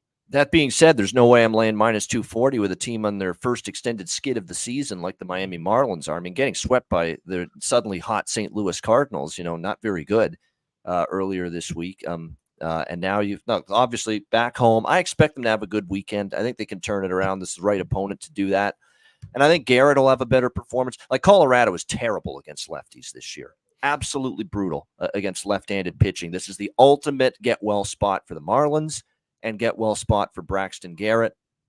I'm not laying this price, so to keep the train moving, I will just simply state that I'm on Braxton Garrett over 5.5 strikeouts, minus 145 at PointsBet. I actually got a better price than that earlier, but minus 145, the juice has gone up, but I still like it. Over 5.5 Ks, Braxton Garrett. Mickey Cohen says he likes the Rockies. Miami on a skid they can't control right now. Wow, Rocco Rogers finding it at plus 100.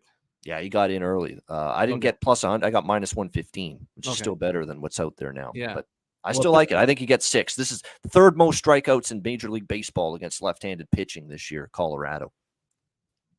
It's I'm right with Mickey, but let's be honest. It's one thing to say, oh, my official pick in this game is the Colorado Rockies. It's another thing to bet it. I would lean Rockies. I mean, even though I Sure. like the Garrett K prop, I've done that before too. I've the K prop for a pitcher on one team, and I've actually bet the other team, the opponent. I've done that before. Not here, but I've done it before. Yeah, no, I can't. I'm not gonna. I just can't. I can't do it. I hate that, and I don't. And I know scared money don't make money, all that stuff. I can't trust Lambert. I can't trust the Rockies to hit a lefty. I'm not going to sit here and I know the Marlins are vulnerable. Let's move on. 6:40 p.m. Eastern, and there's our guy Dabra Cadabra. Oh no, he did have the spicy chip to close out the show last night. All right, Padres Tigers, Comerica Park in Detroit, Michigan. I love this ballpark, very, very much. I love this city. All right, let's talk about the weather first in Detroit. 6.4 miles per hour out to left center, 79 Fahrenheit. Really nice weather for baseball in Detroit this evening. Let's take a look at the line history here for this one. We have, let's move over here. Lugo versus Olsen. So I like what Lugo's done this year. I did not expect him to pitch as well as he has, and I was surprised that the market was moving towards Reese Olsen and the Tigers. And then I realized exactly what was happening. We have to talk about these biases, and that's why I always tell you guys to read The Undoing Project by Michael Lewis, is that I just watched the Padres look like a playoff caliber team against the Blue Jays. I watched every game of that series. I watched Machado, whom I despise, on this home run. I just watched them. I watched the Blue Jays make mistakes and play poor, and the Padres look like a professional outfit that should be, in the division hunt in the NL West, which is not happening. So I know that's affecting me. This total will start there. This total opened up with the Tigers under 9 minus 115 is now under 9 minus 117. There was an initial move. Oh no, I guess not. This dropped to 8.5 at 1:30 this morning, came back at 4:30. So there's really been no movement on the total. Let's go over to the money line for this one. We have all night, all day, it's just been moving towards the Tigers. It opened up at 5:33 p.m. At 11:44 p.m. there'd been an 11-cent move to the Tigers. There's been some buyback, but we still have 7 cents of movement to the Tigers. So we have a move to the Tigers and no real move on the total. There's my guy Al Cervic in the house. Says happy Friday to all of us. Just hopping in to work. Can I say Major League Baseball alternate unders? As you've been saying, playoff baseball has begun. I like that. Justin McElvey sprinkled Padres to win the division at plus 3,300. Unfortunately, I have the Padres to win the division at 10-1. And I think you guys might have remembered I gave it out a little while ago. It didn't work. I don't know what I mean. We know what's the problem, and then I talked about this with the Rays. Is that this team, they don't care. Machado doesn't care, and maybe it's unfair, but when I watch them loafing around in the clubhouse when they're losing and not care, they're 0-9 in extra inning games. They have the worst one-run loss record. If you look at their run total, they should be in a much better situation than they're in. But, all right, Seth Lugo going up against Reese Olson. Let's take a look at the cash flow for this one. You have 62% of the tickets and 79% of the cash. So it's just that Reese Olson is the real deal is my only explanation for this. 58% of tickets and 54% cash on the over, and we have no movement there. I guess that makes sense. Seth Lugo's last start was ugly. 7-6 extra inning loss at the Phillies. He allowed 5 earned runs over 5 1/3. On the road, he's been really good this year. He's been really good overall. 3.78 ERA, 1.25 WHIP. On the road, 3.43 ERA, 250 opponent's batting average. It's Reese Olson who has been excellent. Excellent. Now, he hasn't been quite as well. The sample size is small at home, 21 2/3, and 24 strikeouts, 5 walks. Pretty spectacular. He's just very good. You know, we talked when he came up, we talked all about his incredible numbers in the minors with strikeouts, and he's just carried it over here in the show. The Padres are hitting 249, 757 OPS versus righties. Tigers 226, 652. Again, that's since June 1st. And the Tigers bullpen has been better than this Padres bullpen. Take it away for us here, Bobano, Padres Tigers. Just strikeout props for both guys in this game for me. Lugo, a little, wow. Holy mackerel. Wow, it's gone up since I bet it with the Lugo prop. But Seth Lugo's actually, if you look at his recent outings here for San Diego, I mean, he's eclipsed 4.5 strikeouts, 4 of his last 5 starts. You know, he has been getting swings and misses, and unfortunately, the juice is. I'm still gonna make it official. I mean, the juice has really climbed here. We're talking over 4.5 minus 162 at Betano, and I normally don't like laying that price, but I want to get the 4.5 as opposed to the 5.5. Knowing Lugo may not pitch deep, but he's still had no problem getting to 5 strikeouts recently. So over 4.5 minus 162 for him. And Olson as well over strikeouts. Now his is 4.5, but it's a lot less pricey for the Detroit Tigers, over 4.5 plus 102 at FanDuel. I was on Chris Bassett over strikeouts yesterday for Toronto against San Diego. San Diego can still strike out quite a bit. Manny Machado strikes out a lot. You can get Soto as well. Even Tatis, he's not immune to strikeouts either. So, and I like Reese Olson's stuff. I think he's a young kid. I've had a couple K props with him, and usually with him, if it's 4.5, I'll take Reese Olson over strikeouts. He's gotten over that number a handful of times. So K props, both guys. That's it for me in this game. You got it locked in. I have been pretty boring in my breakdowns of these games so far, and I can finally stop being boring. I told you guys, sorry about my son crying. I hope you guys don't hear that, but I'm 15-8 so far this year on Fridays, where I've had radio in Toronto in the morning, and I have to give out picks that I bet the night before. 15-8, and I moved on these 2 bets last night with confidence. I beat the market moves comfortably, and that hasn't been necessary. I mean, it worked yesterday. We went, and I shouldn't have lost the Phillies first 3 under 2.5, but there was the 3-run jack by Yelich. But we went 3-1 on those unders that we beat the market moves yesterday. And here, I didn't take the first 3 under 2.5 and the first 5 under. Instead, I took the first 5 under 5 and the full game under 9. And that is because I do think that Alec Marsh, whom I believe in, and I think he's going to be a good pitcher, you know, he's in the Bronx in New York, and it's a big, tough situation. And I felt that he is more of a question mark than the Royals bullpen. And I know that sounds crazy, but the Yankees are horrific offensively. And, you know, it could be said that the lineup that they've trotted out the last few days is the worst lineup in baseball by any team that's trying. So, you know, take out the A's and maybe take out the Royals. But then it's the worst lineup in the entire league offensively, and it's arguable, but it could be said that. Okay, so let's go over the situation here in the Bronx. First off, let's go to the weather. Get it up here. Start with Swish in the Bronx. We have 83 Fahrenheit, 9.2 miles per hour out, and then 8.0 miles per hour out. Now look, it's offensive weather. The home run rate is plus 33%. Doubles and triples plus 4%, singles minus 2%, but overall runs plus 13%. I mean, it's offensive weather. I don't like that, but these lineups are so meek that I was pretty comfortable with the spot at 5 and at 9. Right now, I have the money line up, so I'll give you guys the money line. I should have 2 different pages up right now. I had it up. I don't know what the hell happened to them. But here for the money line, this opened up with the Yankees minus 190. They're now minus 188.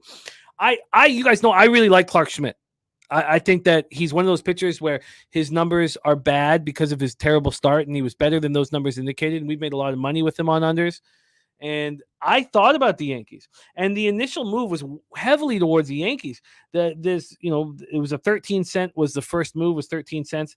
There was a 22-cent move as of 9 this morning, and then there's been buyback.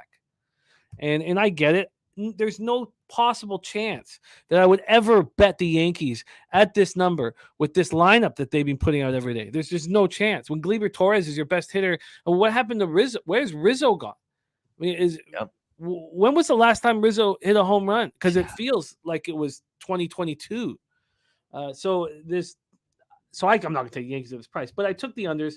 As I said, I got the 9. This was at 9 until 8:58 this morning when it moved to 8.5. This opened with the 9 under 9 at plus money. I didn't get there, unfortunately. I think I had to pay 5 cents. I think I got minus 115, but I'll go over that in a second. But it's now at 8.5, so we have a move to the under, and that 5 is now at 4.5. So I feel pretty good about all of that. Cash wise for this Yankees spot, 64% of the tickets and 80% of the cash are on the under. I feel very, very comfortable with those numbers. And from a money line spot, you have 20% of the tickets and 42% of the cash on the Royals. The market moving back to the Royals. Take it away. Oh, sorry. Alec Marsh. I like him. If you put a line through that first start of his career, his last 2 starts have been really strong.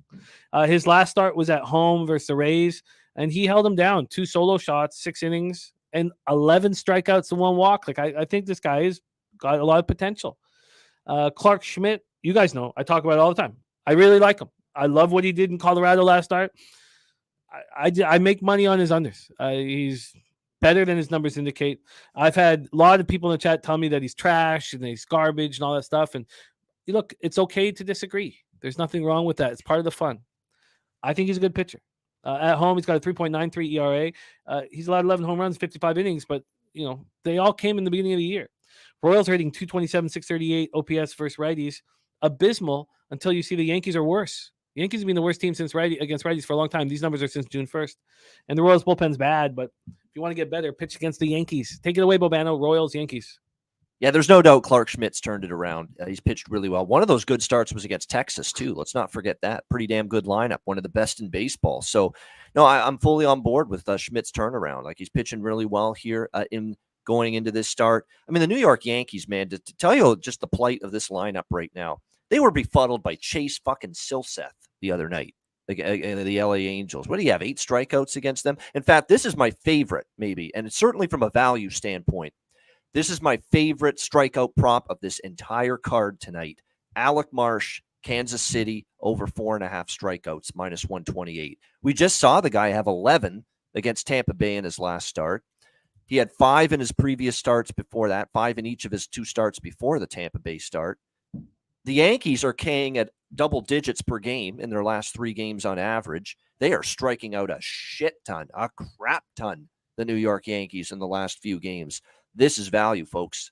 Alec Marsh over 4.5 strikeouts, minus 128 at FanDuel. It's one of my favorite K props of this entire slate. But I'm also on Schmidt over 5.5 strikeouts, minus 150 for the Yankees as well. He's gone 7 and 8 strikeouts in his last 2 starts. Royals 19th in Major League Baseball as far as most or strikeouts, which isn't good. Bottom half of the league. So I think Schmidt can get you to 6 Ks, but I definitely think Marsh can get you to at least 5 Ks. That's a bargain. He's gone over that number. The Yankees are striking out at an alarming rate the last few games. So K props again, Jimmy, for me in this game with both starters. You got it. What was the juice here. I got everything else but the juice. So over 4.5. Minus for Marsh. 128 for Marsh, yeah, at FanDuel. And Schmidt Schmidt is over 5.5, minus 150 at PointsBet. Minus 150 at PointsBet. Okay, let's roll on. And look, it's again, I don't like trust. Like, please believe me when I say that it's fun to disagree. And Joe Yurkovich say you can only say that Schmidt is in the big old category of average. You guys have heard me say all year that he's better than his numbers indicate. So in May, he had a 3.52 ERA. In 30 2/3, he allowed 1 home run in 30 2/3. In June, he had a 3.04 ERA over 26 2/3. He allowed 3 home runs in those 26 2/3. So look, I just, it's part of the fun, but I love it when the pitcher starts out the year poorly, and I believe in him because I know I'm going to get a ton of value on him. And we talked about that with Singer. My man Singer on the Royals. And, and I told you guys how much money I made off of him last year. And start after start over the last, especially at home. On the road, he still, gets lit up sometimes. But okay. And Pimp Slap play today is the under 8.5. There you go. I love it. Love seeing that. Mike M. Pimp Slap play today. So you're going to have some ribeye steak for us later in the show? I think so. We're hoping, but you don't rush genius. Yeah. You just give it all the time he needs. Exactly. Yeah. All right. Let's roll on. By the way, our guy Lamont Williams rolled in. Max betting Tampa Bay money line. He's got a parlay with the White Sox strikeouts over 6.5. And those are the pitchers. We've talked about this before. That's what he says. So that's Lance Lynn for over 6.5 strikeouts. And then he's got LA Angels. So that's Shohei over 7.5 strikeouts. And then he's got Tampa Bay a full game over 7.5, and Houston under 7 for totals. Okay. And Rocco Ryder says he loves those looks. Bobano giving out old Schmitty's K's many a time right here. Okay, let's roll on. So next up for 7:05 p.m. Eastern, San Francisco Giants 54-43, 28-21 on the road. Anytime we talk about San Francisco Giants, I wish we had just like a Batman signal with just the Giants, emblem into the air, and Nut Flush Allen would appear magically for us. At the Washington Nationals, 38-58, 15-32 at home at Nationals Park in Washington, D.C. Craig Wood got the under 9 at minus 115 with me last night. Craig, let's fucking get it. I mean, that's my only action right now, and I can't tell you how important it is to succeed for me right now. It's not been a good second half, and so it's okay to keep. But I would like action. Look, I want to fucking party, man. Now, I will be betting Delmar with razor sharp picks tonight, which does give me makes my palms fucking sweat immediately. Giants, Nats, Alex Wood, and Jake Irvin, which means we'll also get the live bet. What glorious live bet on the Braves Diamondbacks yesterday. 0-0 after 6, and I was like, did I just let all my friends down? Like, I was really beating myself up, and then 7-5 final. We all get paid in full. Roll that shit. Light that shit. Smoke it. Let's go to the weather here in D.C. 86 Fahrenheit, 8.4 miles per hour left to right, and then slightly in, stays between 8 and 8.4 miles per hour. Let's go over to the Ballpark Pal and see their thoughts here on Nationals Park. Plus 3% home runs, minus 9% doubles and triples, 0% runs. So no non-issue there. Let's go over to the line history here for this one. I find the Giants team hard to cap. There's times with Lamont Wade, if there's been times where I've looked at their lineup and been like, this looks awful. And then Nut Flush will say, no, this is their lineup to win a game. So I clearly just don't have a good read on the Giants, and I did not expect them to be this good this year. He did. He's got a big multi-$1,000 bet on their season win total over. This opened up at 10. It's now at 9.5. So we have a drop on the total. From a money line perspective, we have this opening up here at, a plus. What were the Nats? The plus 142, now plus 131. So we have 11 cents of movement towards the Nats, and we have movement to the under. When we take a look at the cash flow here for this one, what the hell is it? Here we go. Sorry. 64% of the tickets, 81% of the cash on the Nationals. It's wild to trust the Nats against this Giants team that just never stops. 69% of tickets, 74% cash on the under. So do you trust Alex Wood? I mean, the only thing the Nats can do this year is hit lefties. 254, 741 OPS since June 1st. Last start for Alex Wood, 3 2/3, 5 hits, but he escaped damage, just 1 earned run. 4.53 ERA, 1.53 whip. On the road, he's been very good. 27 1/3, 3.1, 2.96 ERA. The K to walk ratio is not where you want it, but he's only allowed 1 jack on the road. And the thing about Alex Wood that we've been talking about that Netflix let us know about is he's battling with Kaplan. He's battling with management. He's nonplussed as a San Francisco Giant. Jake Irvin, 2-5, 4.96 ERA, 1.49 whip. His last start was bad. 9-6 loss. At the Cardinals, 3 innings, 4 earned runs. But we know what the Cardinals are doing to the lefties right now, how they're hitting. At home, he's got a 4.97 ERA, 248 opponents batting average. But here's another guy. Both these pitchers have real serious K to walk ratio issues. Giants versus righties, 237, 709 OPS. We talked about the Nats versus lefties. And the Giants bullpen is 3.66 runs over 9 innings better than the Nats bullpen. That's the advantage in this game. Take it away for us, Bobano, Giants, Nats. Yeah, I'll lean over, but I'm going to pass. The one concern is, you're right, Wood's been a lot better on the road. Wood is good on the road this season for San Francisco. It's ridiculous. Like, he's barely given up any runs on the road in recent starts. Yet in San Francisco, he's been crushed. It's really weird, what we've seen out of Alex Wood. Jake Irvin's not exactly a bet-on pitcher, but he's been serviceable. He's been decent. And total's high, 9.5. I mean, the one thing, too, is the Nationals games have been going over the total, and a lot of it is because there's been a lot of damage done against the bullpen. The bullpen is just so bad. What I might do in this game, well, I don't know if I will because I'll be at the Ticat game at the time, but what I would do if you're thinking of the over in this game, maybe live bet it.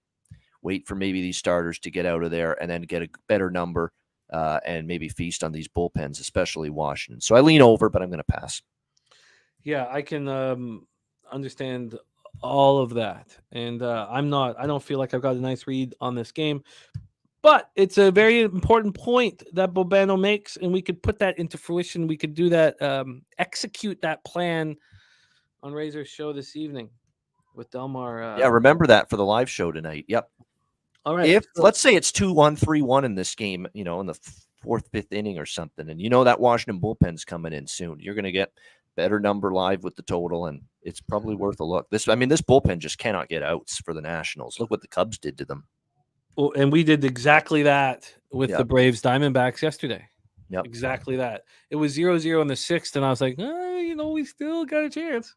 We just got to get Strider out of the game. Got Strider. Strider would drive me crazy to watch because you're going to have strikeouts beyond your wildest comprehension, but if it was a playoff, if you were in a do or die game, would you get him? If he had 14 strikeouts through 5, would you throw him out there in the 6th inning?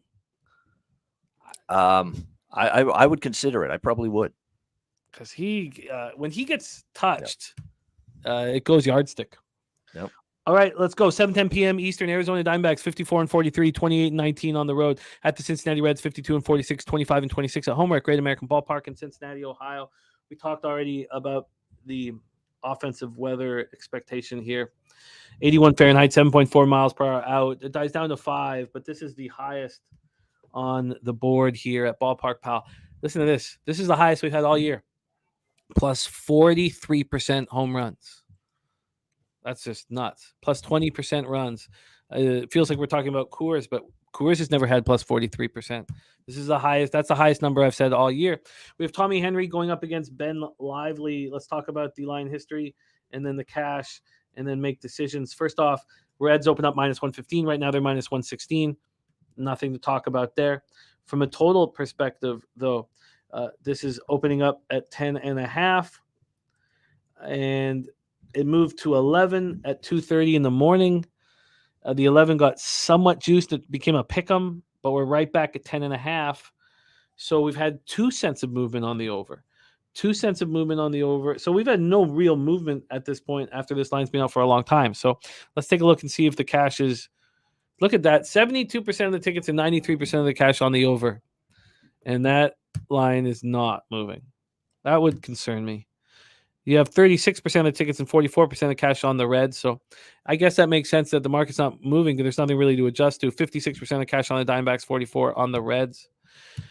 Tommy Henry, watching Ryan Nelson pitch so well a couple days ago was infuriating because I watched how lucky he was against the Jays. But there's something that truly happens with the staff and with young pitchers. You see one young pitcher throw very well. Usually the second young pitcher, rolls with it. And Tommy Henry has been really good this year. It's Ryan Nelson who's now they're both battling for important spot in the playoffs in the starting rotation. Tommy Henry, 3.89 ERA, 1.35 whip. His last start at the Blue Jays, 4 1/3, 7 hits, 3 earned runs, 5 Ks, 1 walk. On the road, he struggled, 4.91 ERA, 274 opponents batting average, 8 home runs over 36 2/3. Ben Lively, coming off 4 innings at home versus the Brewers. He allowed the solo shot, and that's it. And he's been really good at home. 3.64 ERA, 207 opponents batting average. If you hear any of the baseball experts on the radio talk about the chances for the Reds, if they're not just fanboys, they say the Reds don't have the arms. And that's Lively is a big part of not having the arms. I look at what Ashcraft is capable of and, what we're seeing from Abbott. And I'm a little surprised that comes up time and time again. But people obviously don't believe in Ben Lively. Diamondbacks versus righties, 257, 766 OPS. Reds versus lefties, 753 OPS, 236 average. And the Diamondbacks bullpen has been poor, 4.60 ERA since June 1st, while the Reds bullpen has been quite good. Andrew G says time to fade the Reds. Professor Chris just got back from his run. The healthiest of us is Professor Chris. Says he had Diamondbacks in every game versus the Braves, but not here. Model is right with the books at plus 102. Take it away for us here, Bobano. Great American Ballpark in Cincinnati, Ohio. Diamondbacks, Reds. Yeah, Ben Lively's pitched good in his last couple of starts. 1 run against Milwaukee, 1 run against Milwaukee. Back-to-back actually starts against Milwaukee. Pitched pretty well. 2 runs before that against Colorado. Other than a bad start against St. Louis, he's been pretty solid. See how he fares here against Arizona. Henry, a little bit of a tough start against the Jays, although it could have been worse. And before that, he had pitched really well. I get it, the weather and that ballpark, on a warm, pleasant night, and I get why it's 10.5, and I don't have the guts to bet under, but I don't know, just feels like it's a little high, that total, with what we're seeing out of these 2 pitchers lately, Henry and Lively. But I have nothing on this game, Jimmy, so we can move on.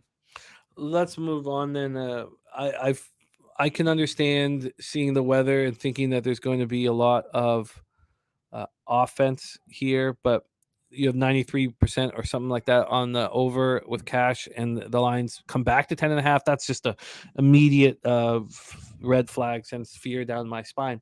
Let's move on. New York Mets at Boston Red Sox, Fenway Park in Boston, Massachusetts. If you watched the unmuted Mike last night, just before Dave Rogers ate an extremely hot chip and then drank a bunch of milk, he gave us Kodai Senga K-prop over. Yeah. Kodai Senga going up against Cutter Crawford. I did message Jose early this morning because I didn't know if it was Paxton or Crawford, and I saw the books were saying Crawford, so that's what I expected. But I did see some things that still said Paxton. Paxton is pitching tomorrow. There's our guy Nasty Nate. That's another thing. Just like the Giants, if you talk about a Boston team, Nasty Nate appears. It's an incredible gift that he has, and we love him dearly. So let's go. Cutter Crawford, Kodai Senga, and let's bring on the supreme leader who knows this team very, very well. Star of Say Hey Plays of the Day. Please welcome Jose Bouquet to the show. Jose, how are you? I'm doing all right. I do not feel as knowledgeable about my Red Sox right now because they're Mr. Licking their wounds after that great showing against Oakland. Well, this is classic. Good job, Brian Bayo. It's the classic Red Sox. Multiple home runs against Oakland. What the fuck, man? Win 6 games in a row, lose 6 games in a row. This is what they do. But we'll see what happens here. It's a mystery. Yeah, I'm not gonna lie. Put a big smile on my face. I want all teams that aren't the Baltimore Orioles and the Cleveland Guardians to lose right now. And money talks, and I would prefer if the Jays just kind of lost. I would like Bo Bichette to hit 340, and I would like Shohei to be traded to the Dodgers, and I'd like to cash my Bo Bichette MVP out of nowhere. But Yandy has something to say about that, I guess. But it's just him, right? Isn't it just if you look at all of the best, if you go to the best batters in the league, they're all in the NL. Other than of course Shohei. Yeah, the American League's wide open. I was talking about the Orioles for a couple of weeks there, saying that the best team in baseball, not named the Braves. So it's tough. They're wide open though. This whole fucking league. It's going to be so much fun. And when the playoffs are here, you know what else is here? Fucking football, hockey, basketball. It's going to be a fucking magical fall. Let's go. Senga versus Cutter Crawford. And let's put up the weather first in Fenway. Back from that glorious trip to the Bay Area. 69 Fahrenheit, 7.9 miles per hour right to left, 6.4, 6. I said that, Jose, on Tuesday, I said that you can say this about any team that you love.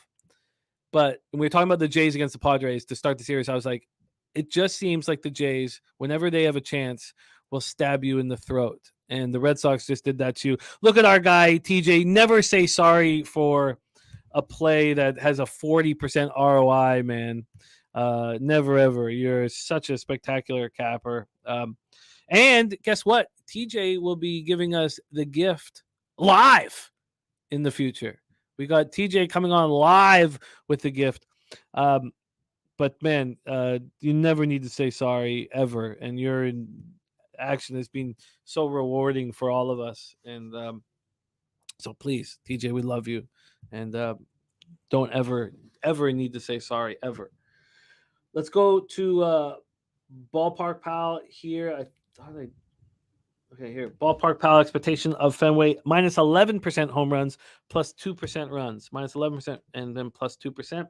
Let's go into the line history here for this one. We'll start with the money line. We have Boston opening up at minus 113. They're now minus 111. So, 2 cents or 3 cents, depending on what you're looking at, of movement to the Mets. And total-wise, this opened up at 9.5, and it for a very short period of time at 2:36 this morning it moved to 10. It stayed there for about 20 minutes, 18 minutes before it moved back to 9.5. So we have 4 cents of movement to the over. So very little movement on this total. Joe says he didn't tail the gift because the stores were coming out of Coors. Yeah, well, I get it, but man, if it just then they cover the run line with that run in the 9th inning. And they got their 2 runs in the 6th inning. I mean, it wasn't like, okay. Let's take a look at the cash flow then for this Red Sox Mets spot. 76% of the tickets on the Red Sox, just 49% of the cash. So there are big bets coming in on the Mets and Kodai Senga. From a total perspective, 57% of the tickets, 65% of cash. There's been no movement there. Senga coming off a really nice start at home. Question is, do you trust him as much on the road? And he's starting to pitch better on the road. 3.20 ERA overall. On the road, 3.97 ERA, 231 opponent's batting average. Cutter Crawford coming off a simply spectacular start at Chicago. Did walk 4 batters, but 9 strikeouts and 1 hit. Is he going to be the ace that some thought he was capable of being? Mets versus lefties. Oh, I have Mets versus lefties because I still had Paxton there. My bad. So we don't care about that. Red Sox versus righties, 262, 755 OBS. Good thing the Mets aren't facing a lefty. Or maybe we should look at Paxton tomorrow because the Mets are not hitting lefties at all. Their batting average now under the Mendoza line, plus or 199 now since June 1st against lefties. And both bullpens are mediocre. Red Sox better than the Mets since June 1st. Jose Bouquet, your team in action at Fenway. Take it away. Yeah, again, this Red Sox team is a mystery to me. I've been confuzzled with them the last couple of weeks. They'll get my hopes up. We'll win 7 straight. I'll be like, oh my God, we're gonna fuck around and make the playoffs. And they'll lose a series to the Oakland A's. They'll lose this game. They'll get swept by the fucking Braves who they play after this. And then all of a sudden, okay, well, now we're sellers. Great. Now that's how that goes. So I've just been back and forth on this fucking roller coaster ride with the Red Sox. I think this game goes over, honestly. Here's the thing. I think, I don't know. I don't have the numbers to say this. I could go to Fangraphs and see what team has the best average against splitters, I guess. But just off the top of my head, I think this Red Sox team just took a part of my guy Masataka Yoshida and just learned how to hit the splitter over the offseason. Because last year they got absolutely dominated by Gosman, just abused every time he was out there. And he's obviously the best splitter in the game. Then this year, it's completely changed. Felix Bautista, another guy, throws a disgusting splitter. One of his 2 home runs he's given up this year against the Red Sox earlier in the season. Kevin Gallatin's got crushed against the Red Sox this year now. Shockingly enough, I think they can hit the splitter here, and I think that Kodai Senga is vulnerable. We all know his home road splits are worse on the road. I just don't love betting unders or overs anymore. Excuse me. It's just something that I'm a little trepidatious with. I probably will end up making it official here, but I'm leaning over 9.5 here. Leaning over, but staying off of the side. Yeah, I don't know what the fuck to expect with this Red Sox team. Honestly, it's Mets or pass for me, TBH. But the most annoying bets that make me want to throw myself through a window is betting against the Red Sox and losing. It just really pisses me off. So I pass on the side, but I think it'll be over. Bobano, let's hear what you think of this high-profile game, Mets Red Sox. Just Kodai Senga over 5.5 strikeouts for me at -150. Very straightforward. He's been just rolling as far as the K prop is concerned. He's gone. I think he's averaging well over 7 Ks per game. I think as far as over 5.5 strikeouts, -150, which is the price for him with his K prop here. -150 at FanDuel. I think he's gone 6+ strikeouts in all but 3 of his starts this year. So that's pretty damn good as far as trusting him to get the Ks. Boston's a strikeout prone team. Senga over 5.5 strikeouts. That's it. You got it. Senga over 5.5 strikeouts at -150. Yeah, Professor Chris, I wasn't sure what was happening either. I messaged Jose to find out, get some clarity early this morning. All right, Senga over 5.5 Ks at -150. And Akbar says Jose neatly dropped 2 big vocab words. I'm not sure if conswizzled, was that what you said? I'm not sure if that is actually a word, Akbar. So I wouldn't go around using conswizzled. But Liddy Bop is still solid, Jimmy. You can still use Liddy Bop with the kids. Don't worry. There's confuddled. Yeah, sometimes I mix words up and put them together. English is my second language. You know that goes. Not sure you should be using confizzled. Confizzled. That's what you. Yeah, it's a conswizzled. Confizzled. Confizzled. Okay. Yeah, I love it. I love it. Jose. How about confuddled? There confuddled is good, and I used betwixt a couple times that people like, but Jose, do you? Oh, you're gonna have to come back because it's 12:55 p.m. So do we only have you for 5 more minutes, Bobano? You know what? We'll do one game. We'll do one more game breakdown, and then after that, you just rhyme through the rest of the rotation game by game, and I'll give you official picks, and then I'll get out of here. Okay, so that means that Jose, you're going to start with Dodgers Rangers. Okay, all right, let's move on. This is my favorite pitching matchup on the card today. Suarez versus Gavin Williams. There are 2 pitchers I love to watch. Phillies, Guardians. The only future bet I never tweeted out was my action on the Phillies. I don't know why I didn't either, but I never did. So it's not on my spreadsheet, even though it's on my list of futures. I have the Phillies, and I got them when they were 6 games under 500. And Harper was gone and all that. I got him, and I forget exactly the number, but and then you guys know that I've got the Guardians to win the division at +380, and I'm really nervous about it. In fact, there's a distinct possibility that the Guardians don't win their division and the Orioles don't win their division. I could strike out on these division props, and I have not hedged any of them or anything like that. So, but I'm very interested in both these baseball teams. I'm very disappointed with the Guardians' play. Progressive Field in Cleveland, Ohio. Suarez versus Williams. Let's go to the weather here in Cleveland.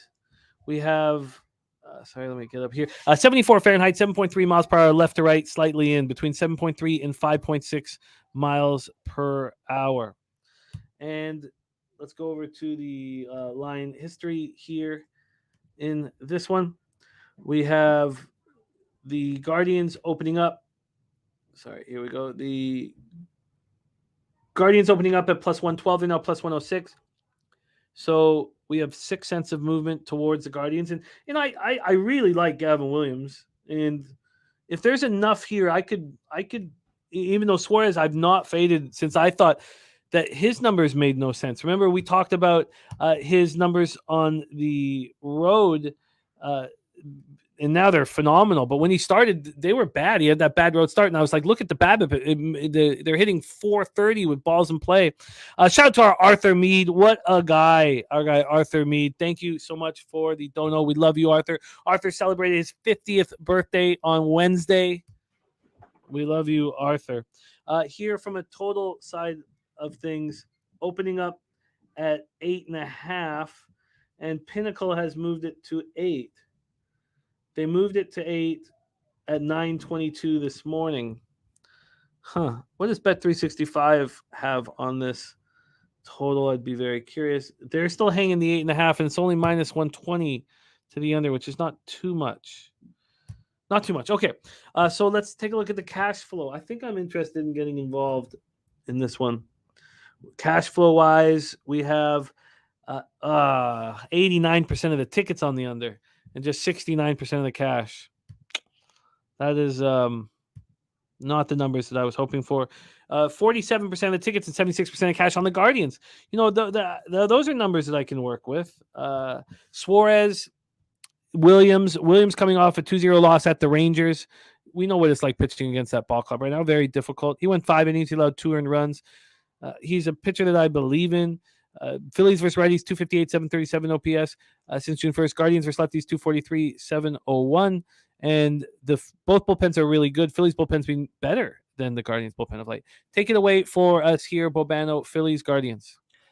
Yeah, this one I like Gavin Williams strikeouts. I like it over 4.5 here for him, minus 138. Philly is suddenly the last few games really striking out a lot. Now, it doesn't help when you face Corbin Burns like they did yesterday, but their strikeout numbers have gone up lately, and I like Gavin. And Gavin pitches well, I think, more comfortably at home. He had a tough outing against Texas on the road last time, but, you know, I figured he'd struggle a little bit in that. I like his stuff, though. It's good.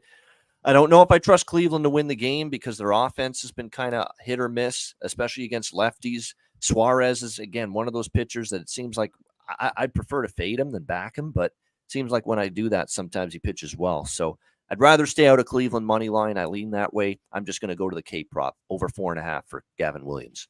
And what was the juice on that? Minus 138. Minus 138. You got it. I'm hesitant. This would be a Guardians bet.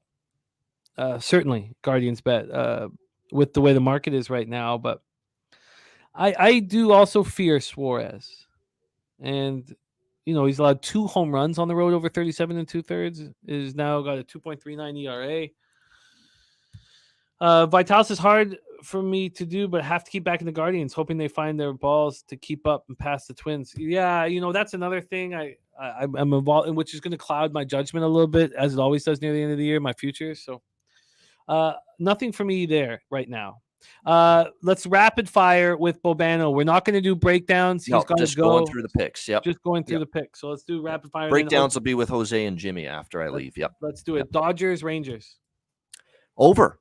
Look, the crazy thing is I haven't had many overs on this card, but I am on over 9.5 here. Dodgers and Heaney's really fallen off for Texas. Dodgers hitting a little better against lefties lately. And on the flip side, look, Gonsolin, his ERA is okay, but his xERA and his peripherals look bad. He definitely has declined, regressed a little bit this season. I think going up against this Murderers Row Texas lineup is going to be difficult for him. So over 9.5 minus 105 at Unibet. You got it. Braves, Brewers. Braves and Brewers for me in this one. Let me just take a look at the matchup. Oh, Peralta over strikeouts for Milwaukee. I think he can do it. He had a great game recently against this Atlanta team, racking up the strikeouts. I think he's capable of doing that once again here in this game against the Atlanta Braves. I have nothing on the side, nothing on the total. Soroka, I think, will eventually settle in, and he was a little bit better in his last start, but I'd still like to see more from him, you know, as far as settling in and getting more comfortable. So for me, it's just Freddie Peralta over 6.5 strikeouts plus 120 at BetMGM. Plus 120. White Sox, Twins. both pitchers over their K prop here in this game for me. Let me just make sure I got the numbers right, because I've got them written down what I bet them at, but I know for a fact they probably changed. Lance Lynn over 6.5 strikeouts minus 155 at BetMGM. I mean, this is remarkable the way Lynn's going right now. It's like he's found it again in terms of missing the barrel of the bat, swinging strikeout rate. So I think we'll see that here. And then on the flip side, I also think as far as K props, and Minnesota, by the way, I should point out as well, Jimmy, with the Lynn prop, they're striking out a ton lately, the Minnesota Twins, especially in that Seattle series. So, yeah, Lynn over strikeouts, and then Joe Ryan as well for Minnesota, over 6.5 strikeouts, minus 150 at PointsBet. Good matchup for him, too. Pirates, Angels, Oviedo, Ohtani. See, I worry that it's moved because I initially bet Ohtani over strikeouts here. I just worry that, I just don't want it to be, everyone loves Ohtani over strikeouts. So I just want to make sure it hasn't moved too much. Let me see. Oh, no, it's still in a good spot. Over 7.5, minus 120 at Betway. That's what we'll lock in. Ohtani over 7.5 strikeouts, minus 120 at Betway. You should be able to have the better of it against this Pirates lineup. Rocco Rogers going to ladder Ohtani. We'll go over all of this again when Jose and I break down these games. Astros, Athletics. This is another K prop here. Fromber, Valdez, the lefty for Houston. Look, Oakland still strikes out quite a bit. Yesterday, it was a low-scoring game. You will see what Houston's lineup can bounce back. Sears has been a little bit better than I thought, so I did lean a little bit to some kind of Houston first 5 full game, but I stayed off that. I am just going to go with the strikeout prop here. He should really have his way against this Oakland lineup. Fromber Valdez, and who had a great start last time, too, especially with the Ks. Over 6.5 strikeouts, minus 130 at BetMGM. Over 6.5, minus 130. Malimel, he had 13 in his last start. 13. And then the final spot on the board, Blue Jays, Mariners, and I got lots to talk about in this game, but I'll wait. Take it away, Blue Jays, Mariners. Tricky travel spot, right? I mean, they played against San Diego yesterday, getaway day game at home, and now you got to fly east to west against Seattle. I kind of like Miller. For Seattle, he's not a bad pitcher at all. Young guy, might be able to. This is one where I definitely think in this one we've got. I lean under for the game. Strikeout prop for Miller's a little high going into this matchup here against Seattle. I'm going to take Yusei over 5.5 strikeouts though, minus 142 at FanDuel. Again, former team. Think he's going to be amped up. Going back to Seattle facing the Mariners here, Yusei Kikuchi. And, that's always the trouble with him is that he can get, walk issues and give up 3-4 runs early in the game. And if that happens, good night. You're not going to see over 5.5 strikeouts here. But I think he can get to 6 Ks. He's against his former team. Strikeout rate's been good. Seattle's been striking out a little more often lately as well. So only official play here will be Kikuchi over Ks. Kikuchi over. And what was the juice there? Minus 142 over 5.5. 42. Wonderful. I will review all of your action with everybody, but I know you got to run. So please follow our guy Ian on Twitter at Bobano, and you can see him here every second Friday. And we'll get back to regular Fridays once we get into the fall. But Bobano, excellent work, my friend. Have fun at the Ticats game tonight. Bobano on the over 47.5, and I'm on the under 50. So I'll be thinking about you. I'll send you some text messages. Enjoy it, my man. That means let's get ourselves a 28-21 Hamilton victory, and everybody's happy. They're 49 points, and everyone's happy. Yeah, I love it. I love it. Wee. Oh, there he is, our guy Bobano. Sheets player giving us a look for Del Mar, race 4. Del Mar. So we got Friday night racing for us on the East Coast. And thank you for sharing that with us. I'm going to copy and paste that. All right, Jose, my friend, we had a very good start to yesterday. And then we ended up both breaking even, except for our live action and then the Elks. So it was a winning day, but we were good yesterday. Oh, the ribeye play of the day is in. Jose Ramirez at plus 150. Jose Ramirez at plus 150 in that Phillies Guardians game. and Bobano on that Williams K prop. So let me get this here, Mike. Ribeye play of the day, and of course Bobano on this K prop. I love it. Okay, let's move on here, Jose Bouquet, and carry on with our glory from yesterday. Or there was some glory. Dodgers, Rangers, Globe Life Field in Arlington, Texas. Well, we know the roof will be closed for starters, and we have Gonsolin and Heaney, and we know that Bobano is on the over 9.5. So let's start with the line history here for this one. Why don't we start with the total, as we know that Bobano is on the over at 9.5.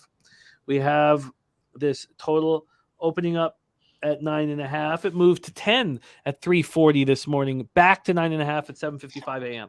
It is sitting here with 4 cents of movement towards the over. Let's go to the money line here. The money line in Dodgers Rangers. We have the Dodgers opening up at minus 104. They're now plus 110. That's a big move. This opened up as a pick'em yesterday at 5:38 p.m. And now the Rangers are legit favorites. So legit that this got to minus 127 at 10:40 this morning. My goodness. So at that point, there'd been 23 cents of movement. Now we have 15 cents of movement. So we have a big, no real move on the total, but a big move to the Rangers. And why wouldn't there be a move to them? 65% of the tickets and 89% of the cash on the Texas Rangers and Andrew Heaney. From a total side of things, 74% of tickets and 89% cash are on the over. And it's not moving. Interesting. Tony Gonsolin was looking poor. Did he turn it around in his last start at the Mets at City? That's the question. 5 innings, 2 hits, 1 earned run, solo shot, 3 Ks, 1 walk, and a 5-1 win at the Mets. On the road, he's been good this year. 2.94 ERA, 183 opponent's batting average. Andrew Heaney coming off a very strong start for him. It was at home, and now he has consecutive home starts. 53 innings, 4.75 ERA, 260 opponent's batting average at home. He's not been good, but he was good in that last start. No earned runs against the Guardians. The Dodgers are hitting 225, but with power against lefties, 766 OPS. The Rangers are smashing righties. Dodgers bullpen, 3.75 ERA. Rangers bullpen, 4.39 ERA. Take it away for us here, Jose. Dodger. Oh, did we do the cash flow? Yes, we did. Sorry, we did it. So take it away for us here, Jose, and I'll be right back. So you're going to have full screen just for a second. I'll be right back. Take it away, Dodgers, Rangers. Do your thing. Yeah, so I think this game's very difficult. You guys all know me and how I feel about the Rangers.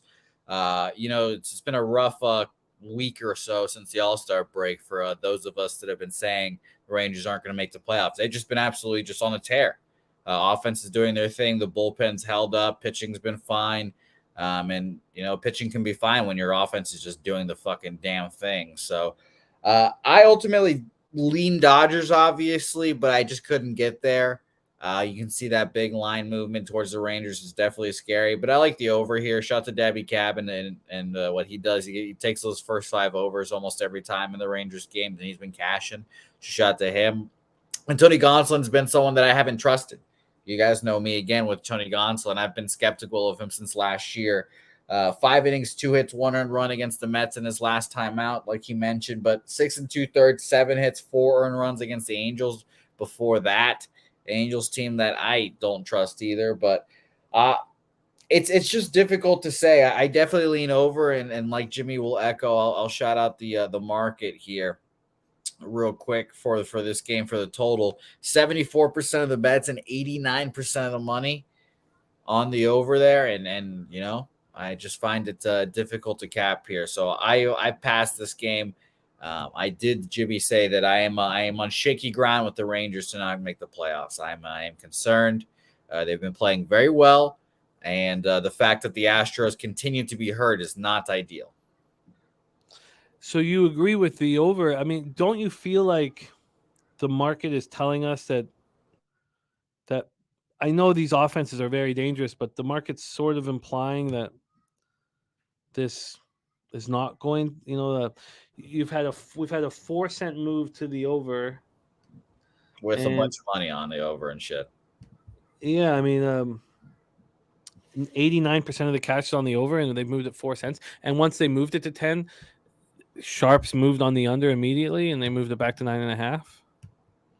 Yeah, you know me again, Jim. I don't believe in the Rangers at all, and Andrew Heaney against his former squad doesn't, make me thrilled to bet this game. I just both bullpens are bad too, as well. I just don't want to bet unders anymore in Ranger Stadium. I guess just because Dabby Cab's in my head because he's betting first 5 overs all the time here and winning. But yeah, I think today's a tough card though. I will admit I struggled to find some action here today. Huh.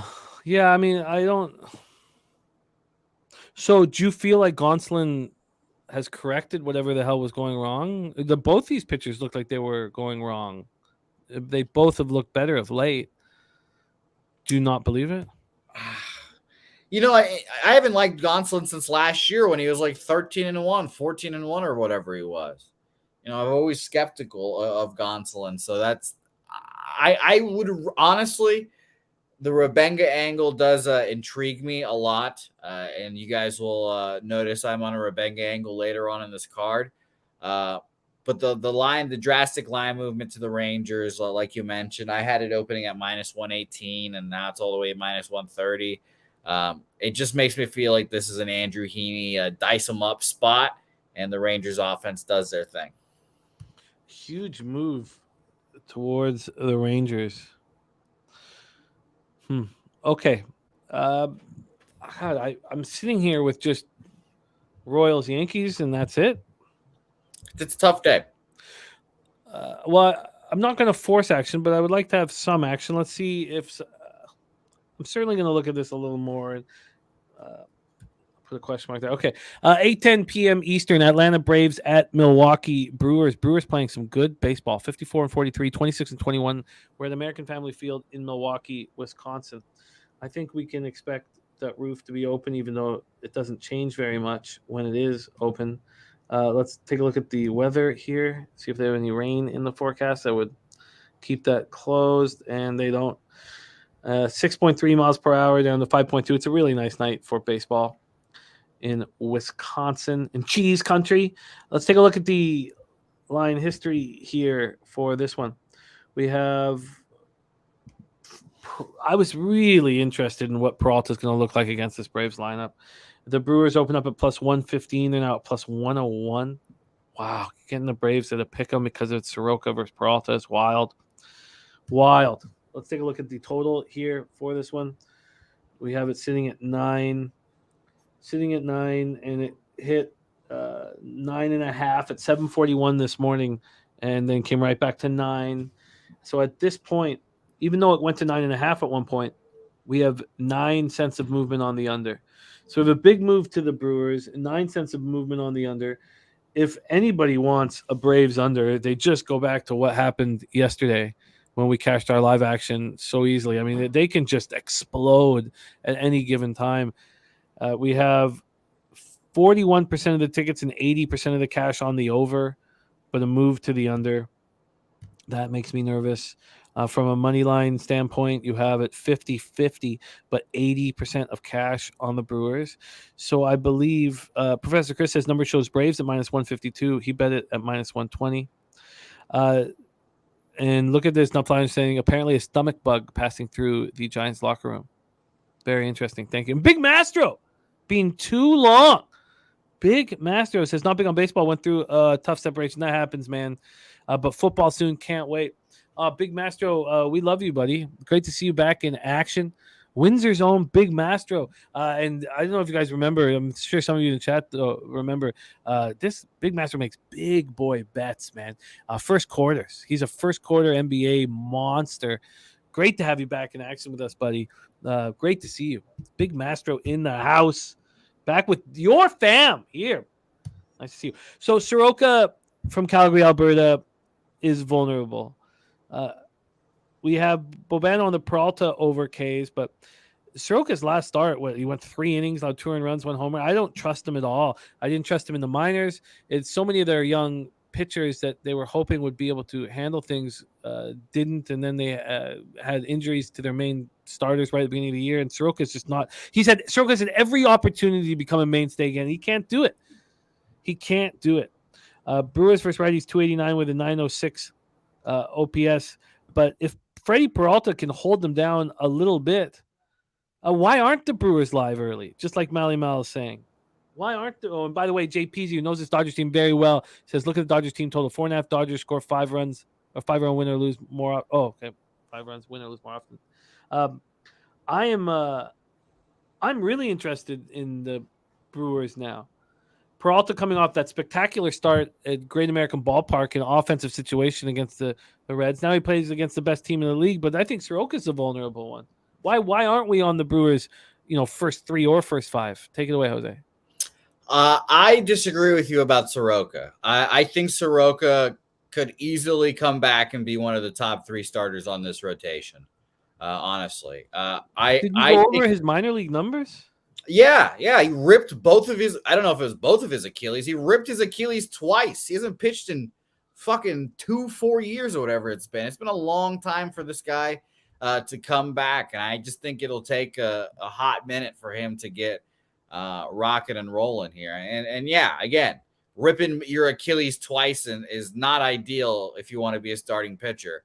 But he's been honestly, I think, better than I expected coming in the majors. His last appearance was the relief appearance against the White Sox, and it was very interesting. It's one of those spots where was it before the All-Star break? I don't remember now. I think it might have been after the All-Star break.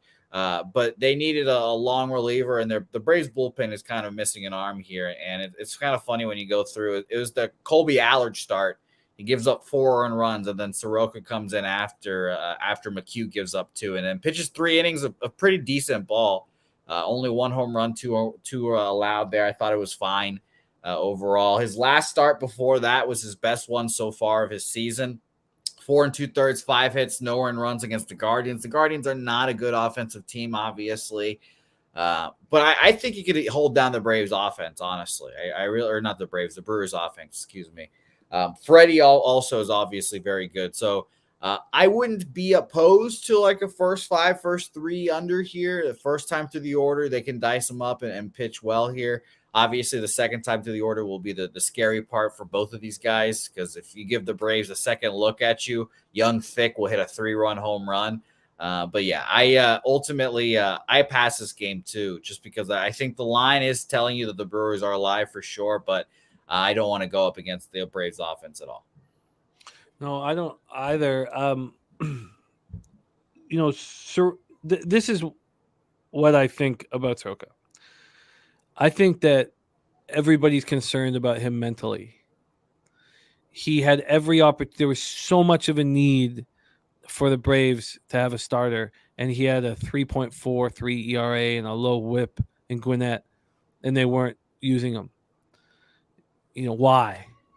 I would say because I think it's easy. Well, the Braves, obviously, for one, they have all the landing room in the world. Like they have no need or need to rush him or anything, because they've got all the games lead in the world, and they can still win with their rookie pitchers as well. I just think it's a case where they brought up their young pitchers because they've been in the minors for a while, and they needed major league experience, while Soroka on the other side has pitched in the majors before, had that experience, but was just trying to get that feel back, and they wanted low pressure stakes where it's just a easier spot for him. Maybe it is because it is mentally here, but I just think it's just easier and just a better rule of thumb that you want your major league guys that have pitched in the majors before to just rehab in darkness, rehab in the shadows, work on their shit, while you can get those young guys up there, get their shine in the majors, and get their feet wet at least. Because, I mean, in that scenario, your feet's already wet if you're Mike Soroka. You're just trying to fucking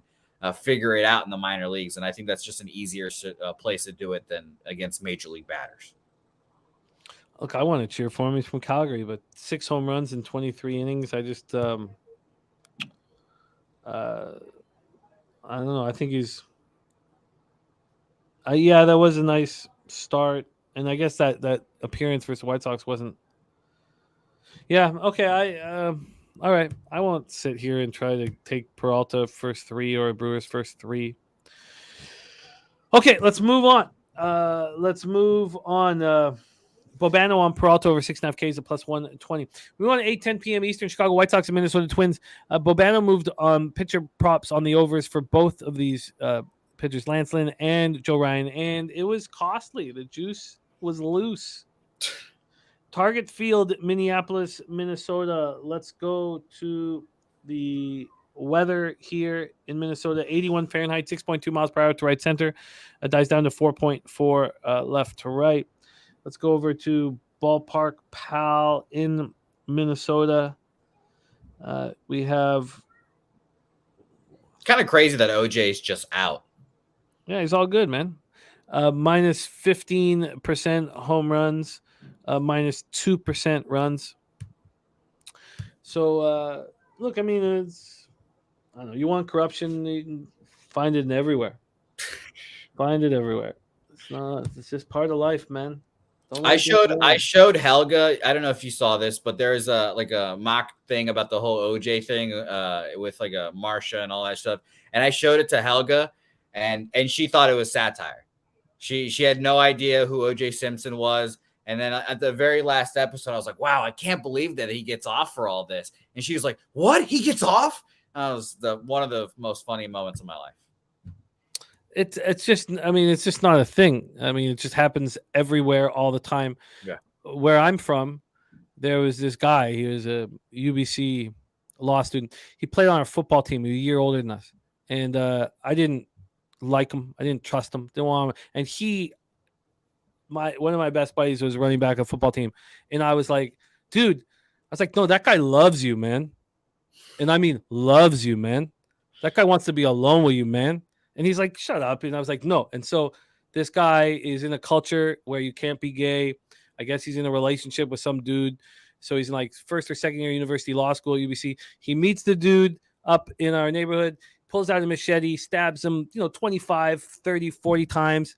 They go back to his spot, hide his brother hides his shit, all the stuff. And this is his album. This is what he said. He said, yes, I killed him. Yes, I did, but I have no recollection of doing so. Fair. And I was like, oh man, good. We're not going to see this guy again. Good. He got 5 years for what? 5 years for aggravated assault. He was only in jail for about 2.5 years. Went back to UBC law school. Graduated. This is but that was the defense that worked. I don't remember. Yes, I did it. I do not recall. But I have no recollection of doing so. Heat of passion, baby. I was aroused. Okay, let's go. White Sox, Twins. I haven't looked at the chat, but that was a true story where I'm from. Sonny Dollywall would remember the story. Okay, but let's get back to work. White Sox, Twins, Target Field, Minneapolis, Minnesota, Lance Lynn, Joe Ryan. So we have, with these Twinkies, we have Twins opening up minus 155. They're now minus 149. So 5 cents of movement towards the White Sox. And then we have here on the total opening up. Wow. Pinnacle has just moved this to 7.5. They're the first book to do that. This opened up at 8, went up to 8.5. A lot of books had this at 8.5 this morning. It is now at 7.5. Wow. That happened 2 minutes ago. Big move here. People believe in the dog. Wow. Down to 7.5. Okay, let's take a look at the cash flow. Sorry, where the hell is it? Here we go. The cash flow for this one. This is the Ryan has just not looked very good. 93% of the tickets and 96% of the cash are on the Minnesota Twins. Yep. Yeah. Everyone loves fading fat people, I think. Manoa, Lynn. People love it. Bet against the fat guy. Yeah, that's absolutely crazy. Then 45% tickets, 89% cash on the under. Wow, that is absolutely crazy. Lance Lynn in his last start wasn't very good, but was at the Braves. 4 earned runs, 2 jacks, 6 Ks over 5 in the third. He's got 6.06 ERA, 1.43 whip. On the road, he's been just as bad as he's been at home, but we've seen him strike out 16. Joe Ryan coming off a bad start at the A's. He just doesn't look the same. 57 innings, 3.32 ERA at home, 200 opponents batting average, but even at home he hasn't looked very good. White Sox versus righties, 228, 685 OPS. Twins versus righties, 245, 750. Twins are hitting righties, much to my chagrin. Twins bullpen, 3.78 ERA. White Sox, 4.10 ERA. Take it away, Jose Bouquet. White Sox, Twinkies. Yeah, this is a game that I initially was like, do I like the Twins here, -1? But the market really took me off of that with everyone on the Twins. It's a shame we couldn't identify Lance Lynn's bulbous talent early, because that under 8 would have been nice, but 7.5's popping up. I ultimately, like I said, I just can't sink my teeth into this game. I think it's a really tough slate today.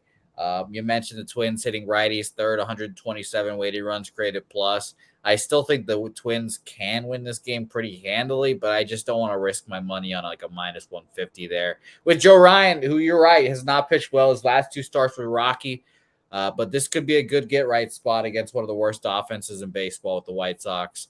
Lynn has all the motivation in the world to pitch well. We've talked about it with Strosho. It didn't go well for him, but Lance is pitching to get the fuck out of there. So I'll be interested to see how he does. And he's slowly become more appealing as a trade asset for Lance Lynn. But I have nothing in this game, unfortunately. I hope, for your sake, I hope the Twins lose, but nothing for me.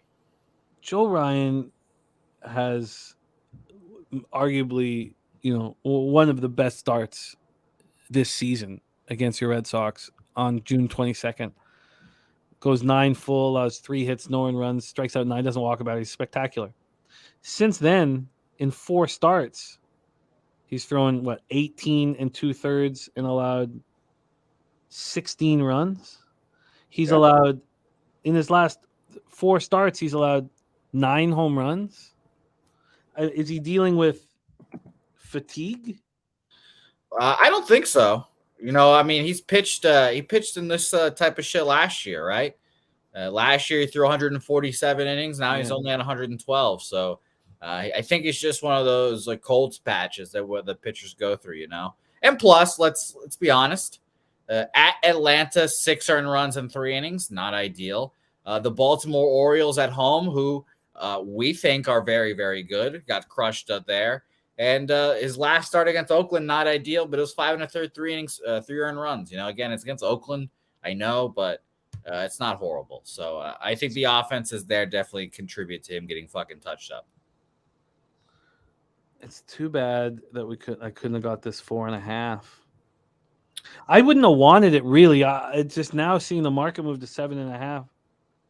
I mean, you can still get a 4.5 at -125 at my bookie, but where did Pinnacle open up the 4.5? They opened up the 4.5 -1. It was heavily juiced to the under already at -122, but then money started coming in on the over, I guess, because they hung the +107. Wow. Londo very confident with the Twins. This market would just scare the shit out of me. I would be very, very nervous seeing 96%. Was it 96% of the cash? 96% of the cash. And we have a move towards the White Sox. God, that tells me the White Sox are live here. Live. You'll never guess who just messaged me, Mr. Jimmy the Bag. O.J. Simpson.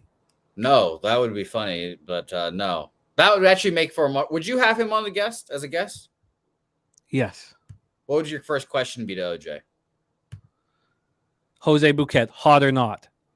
And he'd say, "Oh, yes." Because you want to be sexed up on camera, right? You're not getting enough. Yeah, 100%. Shout out to Chocolatey Waterfall. But Mr. Alex Pavone just messaged me.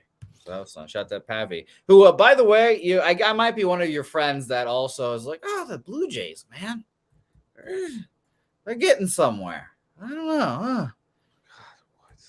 But I know I subscribe to your theory of bet them in the series, bet them games. He'll probably make more money that way. Yeah, that's what I'm gonna do. Wow, I got to I've got to get involved with White Sox somehow, but how? I mean, is Joe Ryan just going to turn it around? I mean, like what? Let's just okay. I'm sorry we're taking it because I just don't have much action, and this would be a fun one to have. But Joe Ryan was pitching terrible before that full game against Boston where he was awesome. He had allowed 6 runs in the previous start. So really, look at this. Look how so in 3 of Joe Ryan's last 6 starts, he's allowed 5+ runs. So it seems like you want to back your guy. It does, but that 9 innings came out of nowhere. He's still in your rotation, by the way. Londo, it can't be a trap if 96% of the cash is on the Twins. It's a trap for the Twins, if anything. Yeah, it can't be a trap for the White Sox.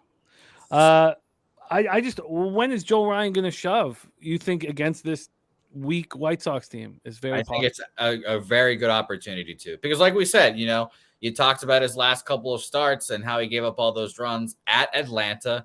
We could all understand that. The Royals, 6 innings, 2 earned runs. I think that's a quality start. And Baltimore Orioles, who I told you agree with this. I think the Baltimore Orioles are just as good as the Atlanta Braves. I think the Braves are really, really good, but the Orioles are very, very good. And that's why he took them to win the division. So Piker says that I have an affinity for pitchers that are our age. That's true. That is true. I can confirm that. But just remember, Brady Singer, Drew Smiley, Alex Cobb, Lance Lynn, Marcus Stroman, and Ryan Nelson with a question mark. I don't know why I added that, but Ryan Nelson. Cut Stroman. Fuck him. Even if he's on your team now? Damn.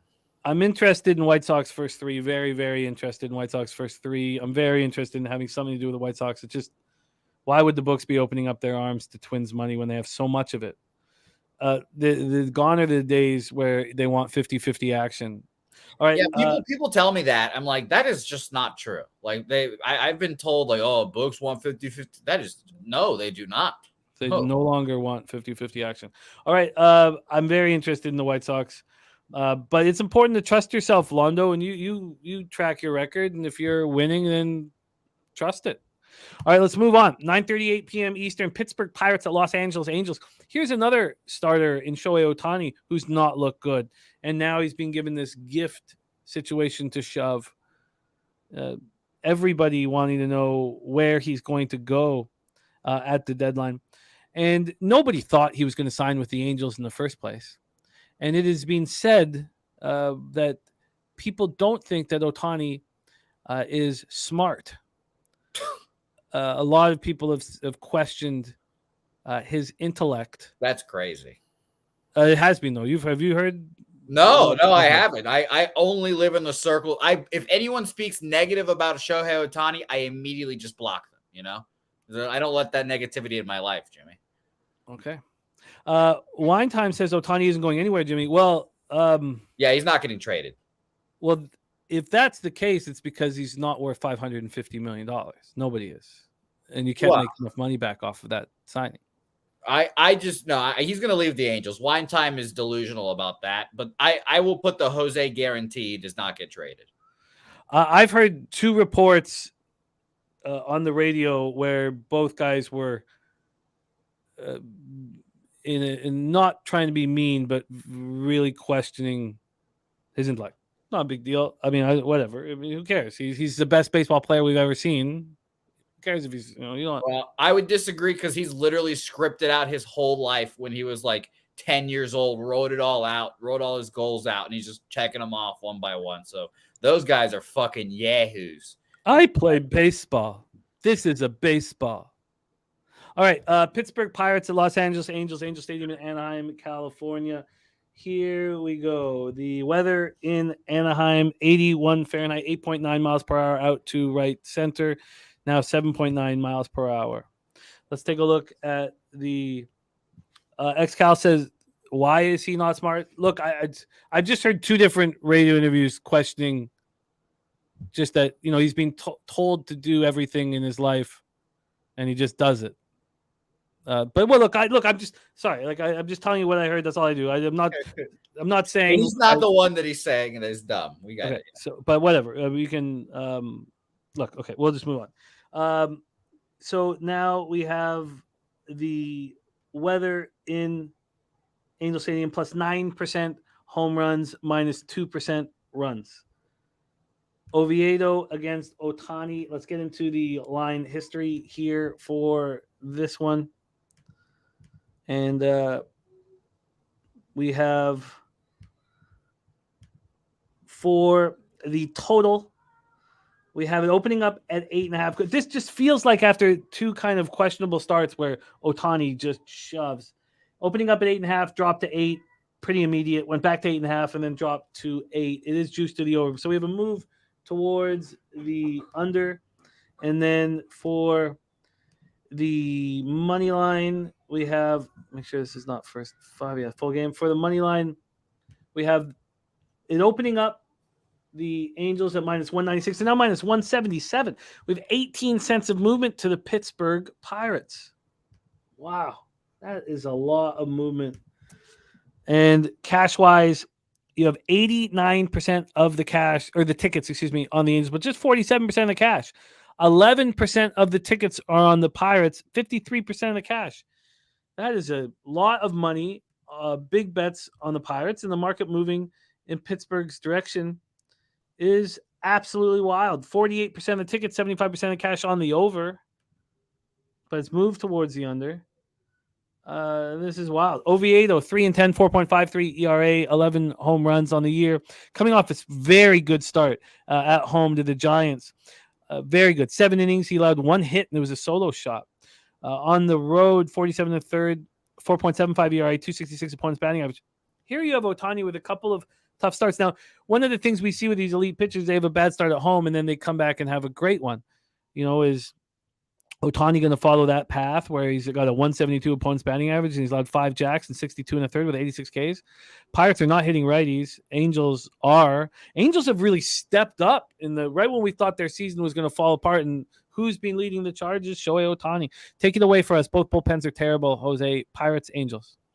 Yeah, I'm worried about the live movement towards the Pirates. I'll be honest. It is interesting to me that like the Browns, the Pirates are one of those squads that get a lot of action on them, money on them from sharps. I'm not sure why. They've obviously struggled, but they definitely do have their moments. Shohei struggled in the last couple of starts. It is concerning. I don't want to back him on the mound right now, and we obviously know he gets taxed too as well.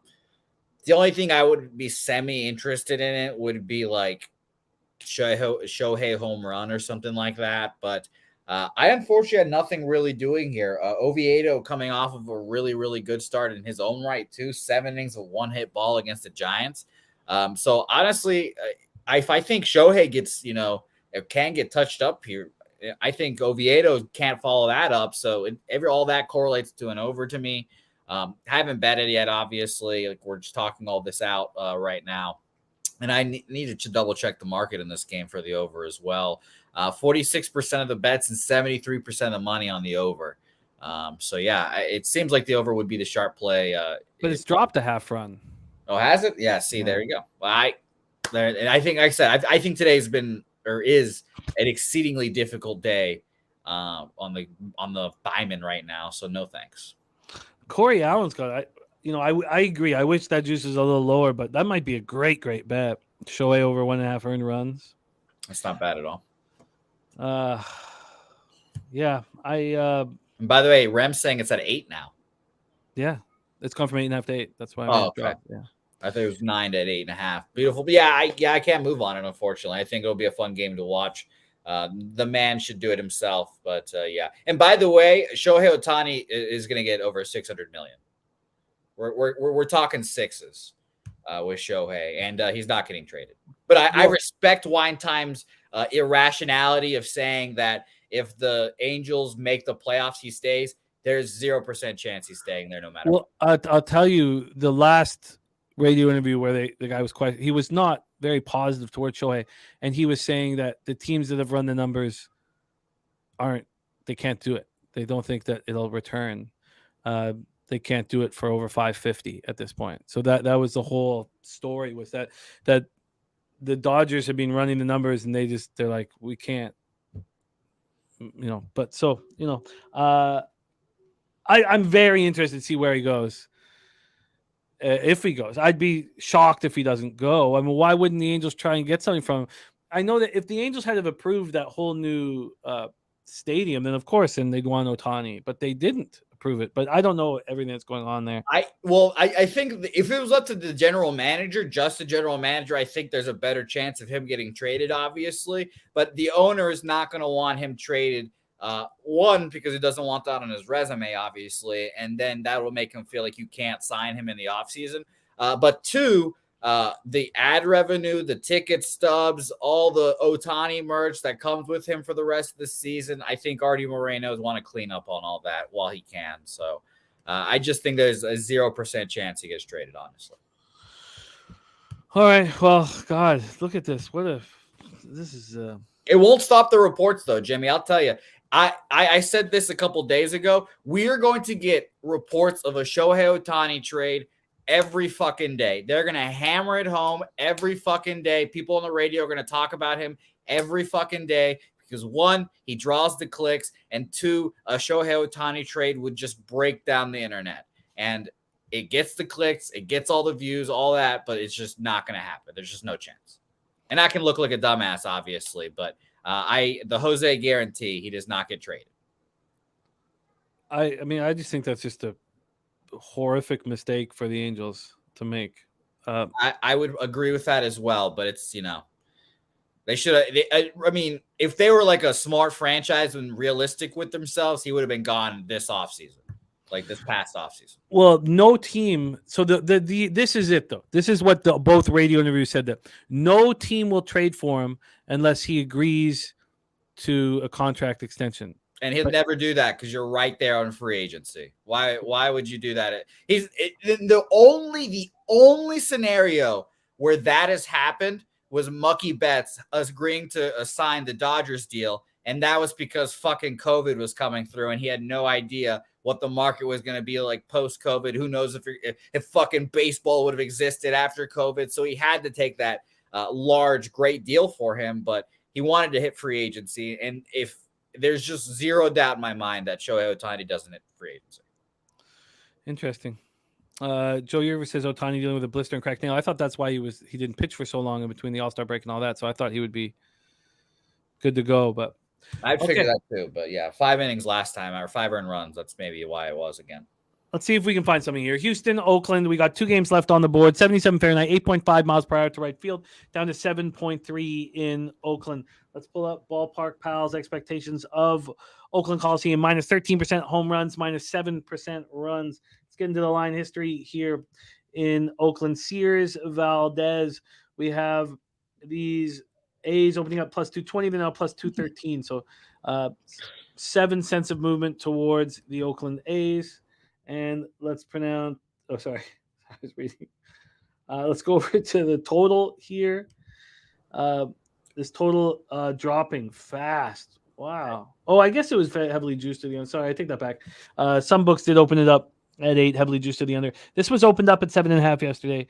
It moved to 8 at 7:45 this morning, and then back to 7.5. So we're sitting here with a big move to the under, though. It opened up under 7.5 minus 101. Now it's under 7.5 minus 118. So we have a big move to the under. We got KD in the house. The Series is a K monster, but he doesn't do K props. But he says he can do work against Houston. All right, so let's pull up the cash flow in this one.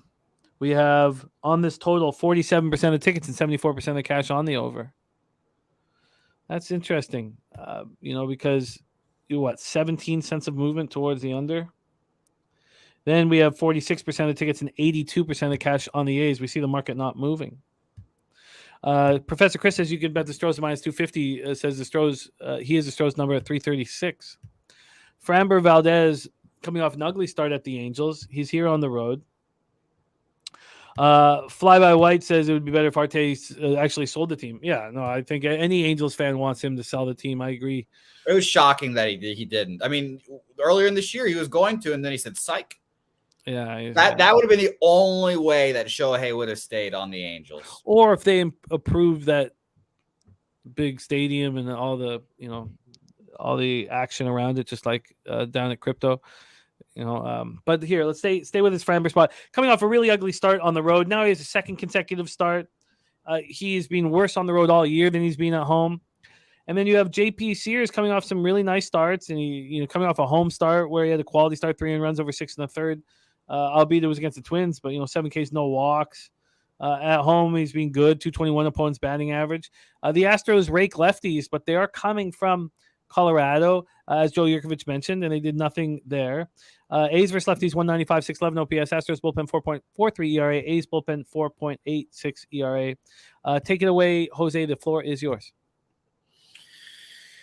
Yeah, this is a tough game. It's funny because Framber's pitched against these guys twice already this season. This will be his third one. And the line for both those first 2 starts, it was back-to-back too, by the way. It was like minus 400 and then like minus 360. And now we're at minus 250, which is kind of shocking. And obviously it wasn't a back-to-back home. He obviously went to the Oakland A's already. So it might be one of those cases where he owns them. 9 innings, 4 hits, no earned runs in his first start. 6 innings, 4 hits, 1 earned run in his next start. I leaned under here too, but I just couldn't, make the bet, I guess. I'm not sure. With 47% of the bet, 74% of the money on the over, kind of worried me. This game it screamed under to me, but yeah. But the market's not concerned with that money on the. I think. Well, here's the thing. I think JP Sears. It's kind of like my under formula that I worked with a couple days ago or weeks ago, I should say. Now I know Framber Valdez can shut down the A's. Like I'm fairly confident in that. What is JP Sears going to give us against the Astros? I think Sears can pitch well. Sears again also pitched against the Astros this year once. 6 innings, 5 hits, 2 earned runs on May 20th. The Astros offense just not as good right now, and they just need bats. I wish my guy on the Astros system wasn't a hurt bitch and maybe be able to get called up because they're just desperate for bats here. And obviously the Astros will be active in the trade deadline. I'll be interested to see who they sign or trade for, but screams under to me. Screams under. Yeah, I just don't trust Framber right now. I mean, let's go over his last few starts. I mean, he had 13 strikeouts in his last start, but 5 earned runs, 2 jacks. I know the Angels hit lefties much harder than the A's, 195, 611 OPS. What's that first 5? Oh, God, down to 3.5. Jesus. Yeah, they're me and Dabby Cab noticed this the other day. I think I might have talked about this with you too. There are really not many 3.5s available anymore. Like 3.5s do not come up anymore. Like there will be a 7.5 and the 4 first 5. And we talked about this the other day too. I don't remember if you cashed it or not. It was a 7.5 total for the full game and the 4, and you bet the under. And I told you I have a vividness bias of betting the unders on those and going over. And I don't remember how that went for you, but it just kind of felt like the same thing here. But this game screams over, and it's given us a rare 3.5. Kind of makes me feel like the under is still live there. So, definitely. I definitely think it is. I mean, it's tough, very tough taking 3.5s, but the books are sitting back asking for over cash. They're getting it, and nothing's changing. So did you bet, or how did that first 5 go for you? I don't know if you remember it. Is it from last Friday? It might have been. Well, I had a bad day last Friday. Oh, no, 2 Fridays ago then. Sorry, right? I remember it was recent because I have that issue with those first 5 over under 4s with a total at 7.5. It just makes me feel like it'll go over. But I'll jump on the first 5 under 3.5 here. I'm going to hope that the 3.5 is a sign from the books saying, please, 3.5, come bet it. Come bet the over. It only takes 1 hit. Blah, blah, blah. So I'll take the 3.5 here and hope that the books are trying to indicate that this might be an under game. Pinnacle opened this up at 5:30 yesterday, 4 minus 120 to the under. And this morning, there was movement towards the over. This became a pick'em. This was a pick'em 8 in the morning at Pinnacle. And then from that point on, it's just been under cash. When it first moved to 3.5, I guess not. There was a plus 104 at 3.5, and now we have minus 103.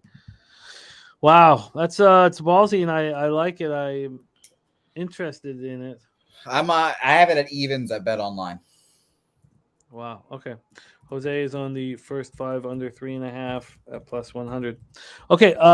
Corey Allen saying Oakland has a better starting pitcher today, but the Houston first 5 has more juice today. Huge sign. Does Oakland really have the better starting pitcher today, Corey Allen? Yeah, I don't know if I would. Framber is a 2.76 ERA, 1.07 WHIP here, but Joe Yurkovich has locked in the Oakland team total over 2.5. That's what we're talking about. 2.5 team total for the full game. Christ. Oh my God, that's insanity. I remember betting one like that and thinking, oh, it's like 1.5, 2.5. They'll get it, and it just doesn't go over. It's shocking. Let's talk about the final spot on the board. 10:10 p.m. Eastern. Toronto Blue Jays 54 and 43. Oh, he's saying Oakland better pitcher today than yesterday. Oh, okay. Yeah. Okay. Gotcha. Hogan Harris yesterday. 54 and 43, 27-23 on the road at Seattle Mariners, 48 and 48, 27-24 at home at T-Mobile Park in Seattle, Washington. Let's talk about the weather in Seattle. Our final game on the board, 69 Fahrenheit, 6.7 miles per hour, left to right, and then it becomes right to left. So it's all over the map, but that's a nice night for baseball in the Pacific Northwest. Take a look at the ballpark PAL plus 2% homers, minus 5% overall runs. Let's go into the line history here. We're still on that first 5. So with just for the first 5, Pinnacle's moved it to 4. So has Bet Chris. So the sharper books have moved this from 4.5 to 4. So I imagine Bet 365 is still hanging the 4.5, and they are 4.5 minus 120 to the under. Okay, so then let's take a look at the full game. Here we have the full game. Here we have opening up at 8, juice to the under. This has gone up to 8.5 several times. Interesting that the first 5 is going down, but the full game's going up.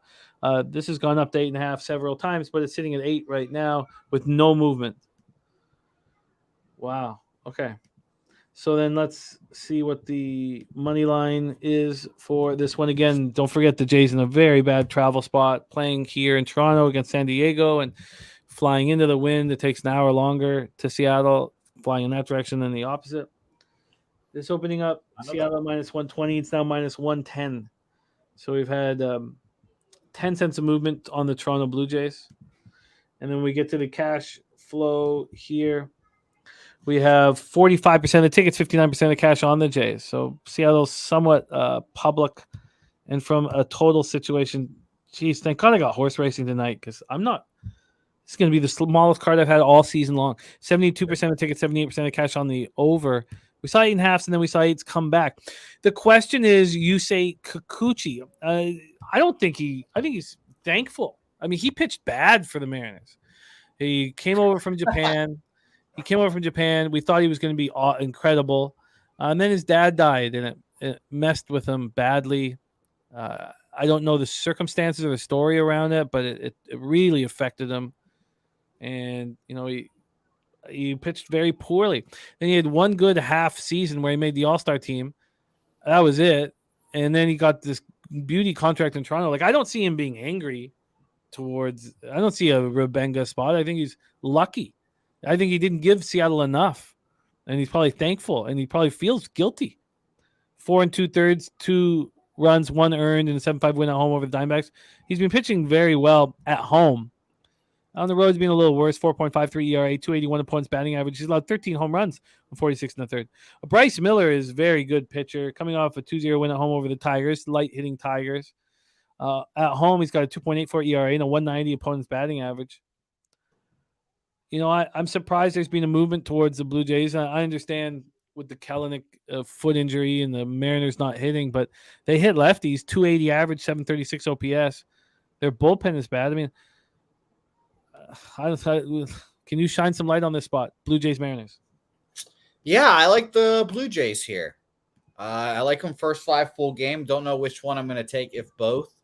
But I like the Blue Jays here. First of all, Jim, this is a series that all Blue Jays fans mark on their calendar, as you know. How far is this drive? I'm sure you've made it before. Oh, from Vancouver?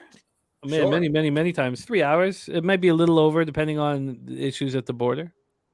Yeah, and we know how fucking customs do, especially with us, Jimmy, us foreigners here. I think there will be a pretty decent amount of Blue Jays fans there. Mariners fans obviously a little disheartened. Did you hear what happened at the store? They started selling Blue Jays gear, and the players got. And this was a huge radio topic, and I was like, "Who fucking cares?" Yeah, I'm going to admit it, Jimmy. The little I know about this from the radio topics you listen to on the radio, Canadian sports radio, not good. I mean, I don't know. I can't, yes, I guess I enjoy American sports radio a little more, but I mean, I don't know about that. But I do know that who gives a fuck what they're selling at the store? I couldn't believe this was a topic and that the players were mad. And I was like, I would have been the wrong person to interview because I would have been like, don't you have anything more important to talk about than this fucking bullshit? Who cares? Who cares? I honestly, they took it out too. You're just losing money. Because there's going to be a shitload of Blue Jays fans there. Yeah, I mean, what are you talking about? $50,000 you can make off that? I mean, I don't think it's a ridiculous amount, but I mean, who cares? But sorry, I didn't mean to interrupt you. I'm surprised. So you're thinking of this Rabanga angle for Kikuchi. Kikuchi's been a great bet this year, and Dennis Garcia's bet him nonstop, but he struggled in his last couple of starts. Yeah, Arizona and the White Sox were both not good. Well, not even Arizona. He pitched 4 2/3, 2 hits, 2 runs, one of them earned there. But I really think that Kikuchi will go out there, not with just like hate in his heart, but like wanting to show the Mariners, like, this is what you guys missed out on. I chose to leave you guys, and I'm better for wear because of it. I think Bryce Miller, obviously very good, et cetera, coming off the IL. I forgot what he was on the IL for. It was a shoulder or a finger. I think it was actually like a blister or whatever it was. So he stopped for a little bit, came back, pitched well. But we know these the young pitchers, they're trying to keep them on an innings limit, keep them slowing down. But I think the Blue Jays are just a bet on team. Offensively, they're starting to, get better, I guess. The pitching starting to come around. I'm officially on the Blue Jays might be interesting during the postseason to watch. And we can never forget the playoff games between these two teams from last year. As well. So I think the Blue Jays come out there and do their thing and win. I'm deciding whether I want with all this travel. Yeah.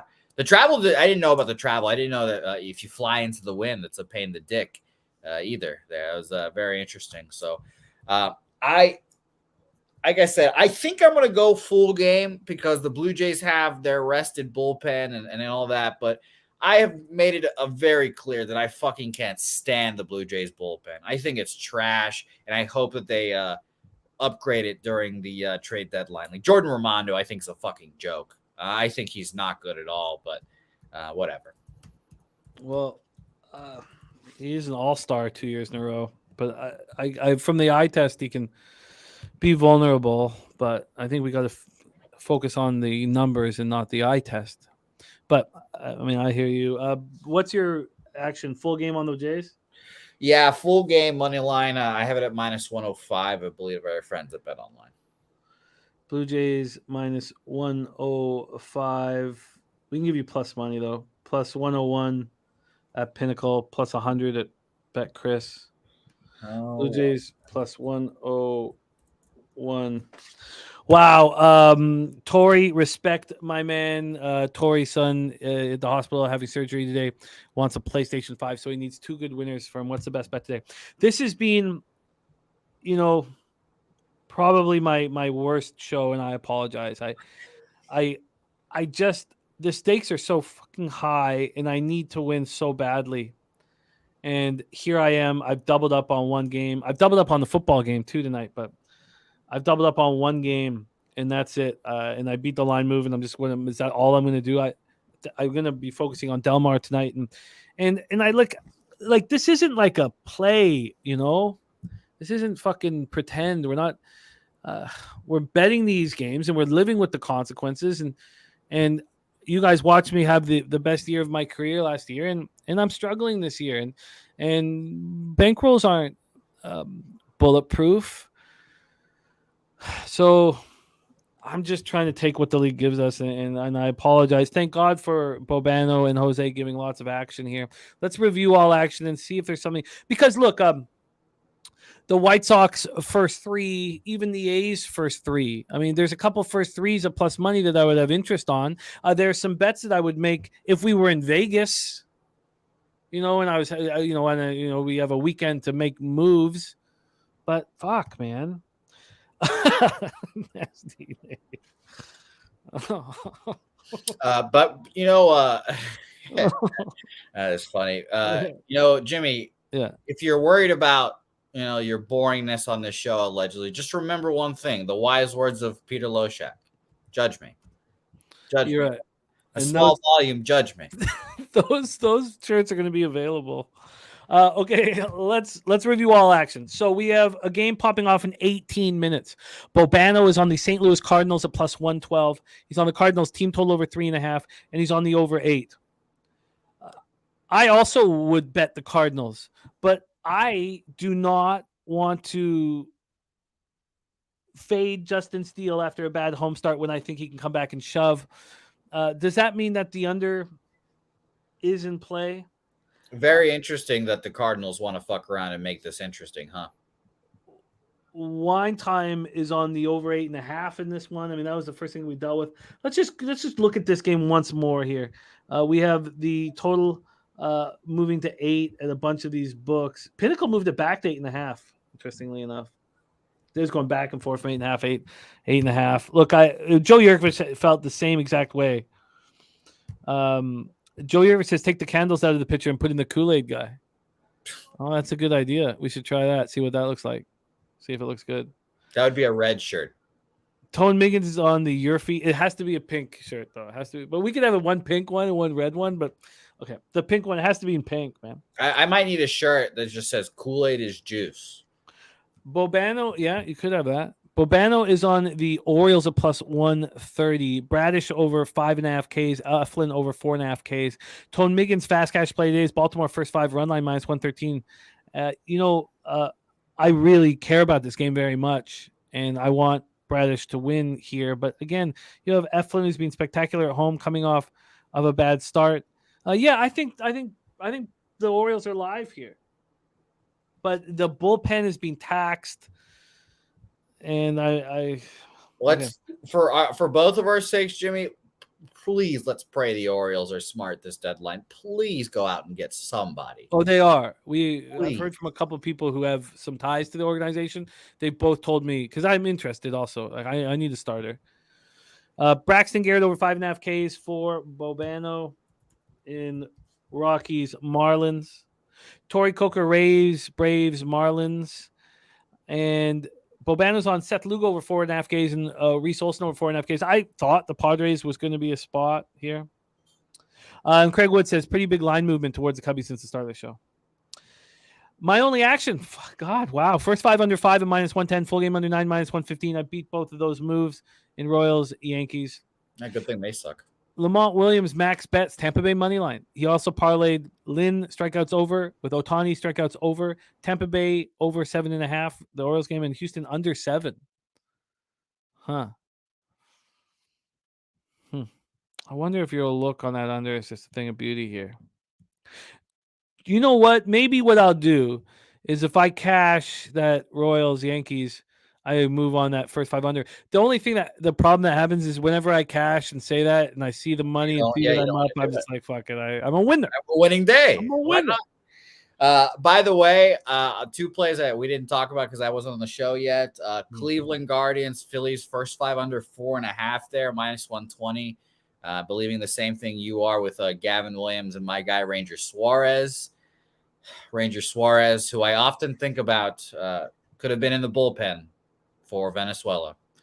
But I think he pitches well today, and I like the Diamondbacks money line today, my plus 107. Yeah, has there been a big enough move on that total? Because you have 86 and 83 on the under. I'd sure like it if there had been a bigger move on the total.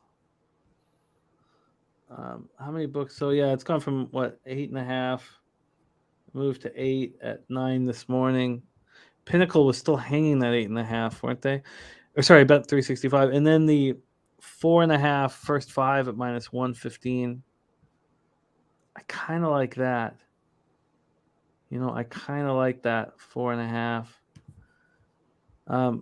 So let me just see what the movement on the first 5 of that one is. So you've moved on the under 4.5. Yeah, minus 120. Gonna hit tweet right after we get off. Yeah, I kind of like that. And then if I was actually concerned that they'd see the lineup for a second or third time, and I could even move that to 2.5. That first 3 under 2.5 is minus 125. I like that. What did Ballpark Pal say about that spot here in Cleveland? Plus 6% homers, plus 7% runs. That doesn't scare me too much. I could dive into that. Thank you, Exit Velo. It's not my handicapping show. It's Razor Sharp Picks' handicapping show later tonight. But thank you, Exit Velo. We're gonna have more horse racing here very soon, big long ones. But thank you, Exit Velo. I'm just craving horse racing action so badly. I just fucking need it in my life. I like what you're doing here. And look, the Phillies aren't hitting righties very well with much power right now, and I love. I'm gonna move on the first 3 under 2.5. First 3 under 2.5. And have action here. Look at that. Joe Yurkovich, game started by Valdez. Opponent scored over 2.5 runs, 12 out of 18. All right. Okay, so I'm moving on one here. I got an extra bit of action. I like it. Dodgers, Texas. Bobano on the over 9.5. I think that Heaney and Gonsolin are starting to pitch better again. But I fear these lineups, and I don't want to, play God. I do. So then Bobano's on Peralta over 6.5 Ks. I would have interest in fading Soroka. I know you guys all still believe in it, but I'm telling you, there's a reason why Anthopoulos didn't bring him up. And you guys, Jose explained his reasoning, and that could be true. I don't want to mess with this Braves lineup either. The White Sox first 3 is a legit. I mean, I think, are we getting the right risk reward for fading Joe Ryan here? That's the question. And then you have to ask yourself, well, we know what happens to Lynn. It's left-handed bats. Left-handed bats get to Lance Lynn. They hurt him here. And what are the left-handed bats you need to worry about? Max Kepler. Look, they have Joey Gallo, but you don't need to worry about Julian at second. Kirilloff, you have to worry about him, I guess. So Kirilloff, Kepler, Gallo. Someone named Matt Wallner, whoever that is. Yeah, the lineups are out for the Twins, and it's 1, 2, 3, 4, 5, 6 guys hitting left-handed. I'm assuming Willie Castro switches. Wow, look at that! All those lefties. I'm assuming. So yeah, and Castro is a switch. Wow. Yeah, I mean, and we'll be honest. I mean, none of those lefties really instill that much fear in me. Like Kirilloff and Kepler are fine. Edward Julian, I think, could be good. But yeah, just scurry. That is a full lineup of lefties. Wow. I mean, they know what they're doing. It's their fucking jobs. Rocco Baldelli, not a bad manager. Shout out to my guy, Rocco. Wow. Look at that start against the Jays. And the start against the Red Sox. I mean, those are home starts here. This is a road start. Wow. Okay. All right. I'll leave that alone. Some people call him Rocco Baldelli as well. And then Bobana's on Ohtani over 7.5 Ks. He's on Framber over 6.5 Ks. Jose's on the first 5 under 3.5 in Houston, Oakland. And Jose's on Blue Jays plus 101. And Bobano is on Kukuch over 5.5 Ks. Okay. So this is what's up. I am going to drink tonight. Oh, no. Yeah, I'm going to have some drinks. The pollutants comes out. I only drink on live streams now, and I'm going to be on one with the horses tonight. I'm going to have a few sips. I have been told that I can't touch the giant bottle of Henny that we brought from the airport. That's being saved for a function on Sunday, but I'm still going to hit the sauce. I've got 2 unders in the CFL game. Bobano's got the over 47.5. It's up to 50. I've got 2 unders. Let's see. Don't do it. Don't do it to me. By the way, it's moved down to 9.5. And what about the total? Show me the total. It's still at 50. Okay, whatever. So I've got that. I've got the unders in that Royals game, and I'm gonna add the first 3 under 2.5 in Cleveland, Philly. In that, my friends, is our show. We have nothing. Jarek White saying, "Henny, Jimmy, look, I love. That's all I want is a sip of Henny right now." Not cracking. No, I'm leaving the gasolina alone, man. Fair enough. Can I give a quick cheap plug? Of course, but please involve picks from Dave, who's joined our chat. Please involve what we watched last night because it was. I'll start with him because this is my plug is not Pub Sports Radio related, but Dave and Cab had a great show last night. I have to watch the interview portions of it because I was doing a show of my own. It was really good, but I watched the beginning. Hopefully, that Cab's internet will cooperate with him next week and it'll be funnier. But it was a great show. Shout out to you guys. Next Thursday, I'm assuming next Thursday they'll be back live again. And shout out to Miss Tush. Jimmy, I admitted it. I'll admit this to you. You're my dad. I'm sure Carter will say this to you. I did perhaps go on Natasha Tush's Twitter and I scrolled through her media section of her Twitter. It's research. I did. Yeah. I did that once, maybe twice. If you didn't, you're an ignorant fuck. Thank you. I need to be, updated and knowledgeable about. We have all done that research. I even suspended my disbelief a few times. Really? Yeah, that's true. Were you immediately interested, and then suddenly at one point just no longer? No, I didn't. It was just research for a later date. So no, there was none of that.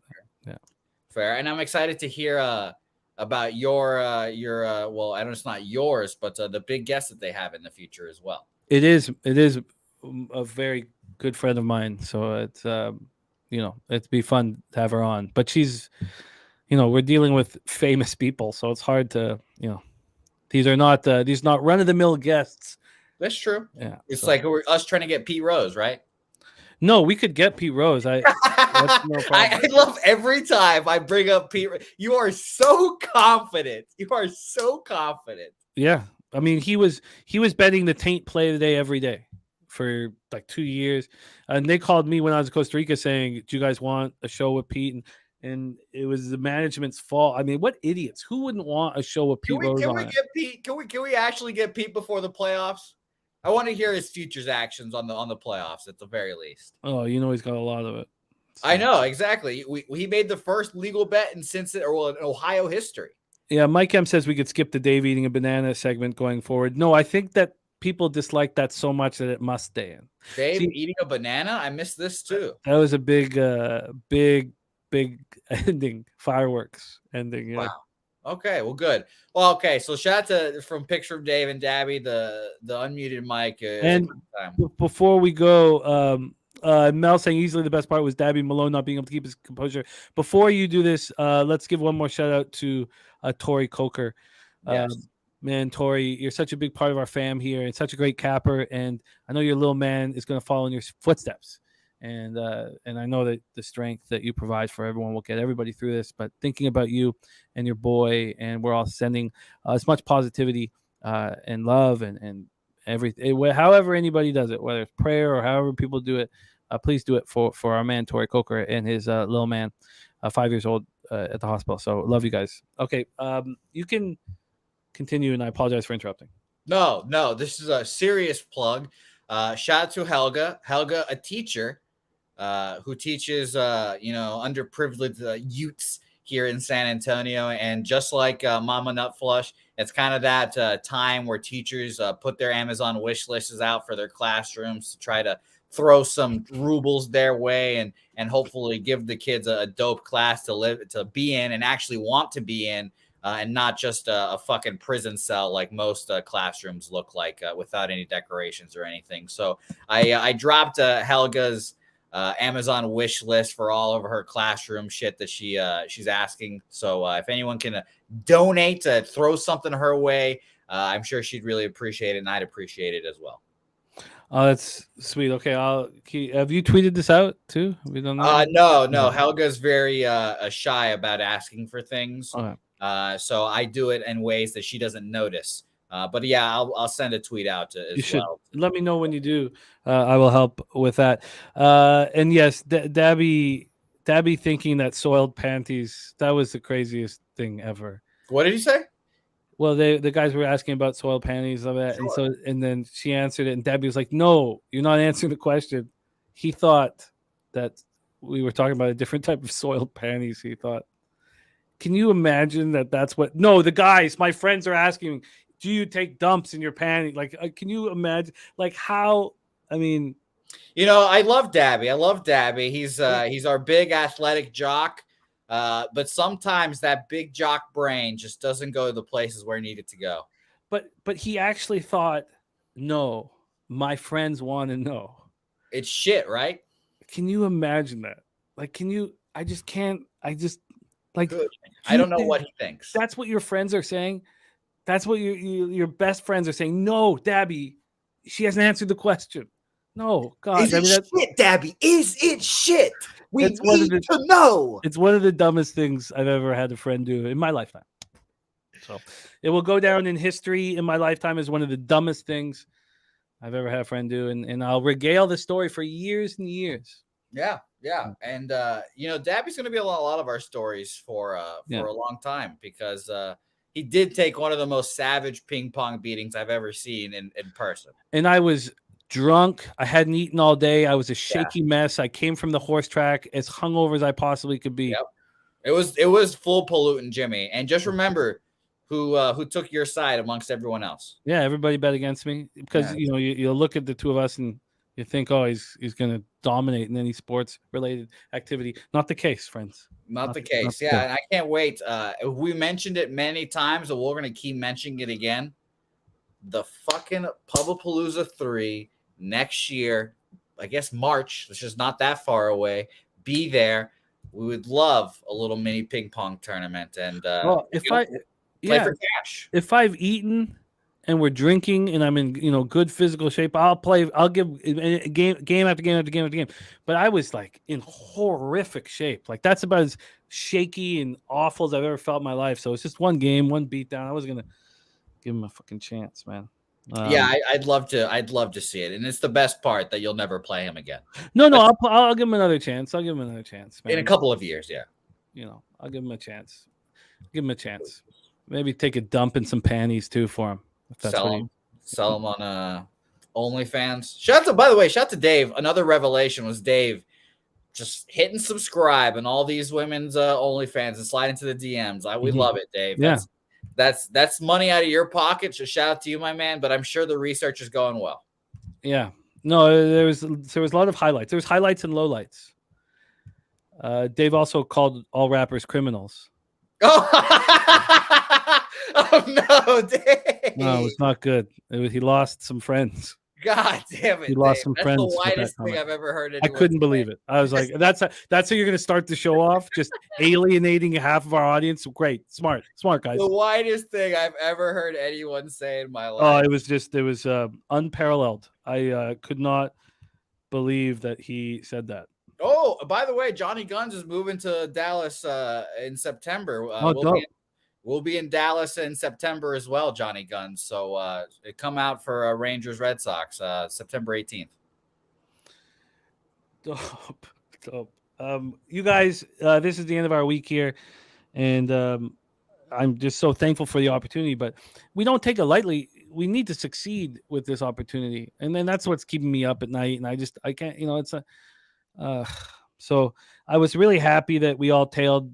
That live over and it cashed and we had a winning day yesterday, but we need more of these goddamn winning days. There's Razor Sharp Picks. We got Delmar over at Razor Sharp Picks channel tonight. I can't wait for that.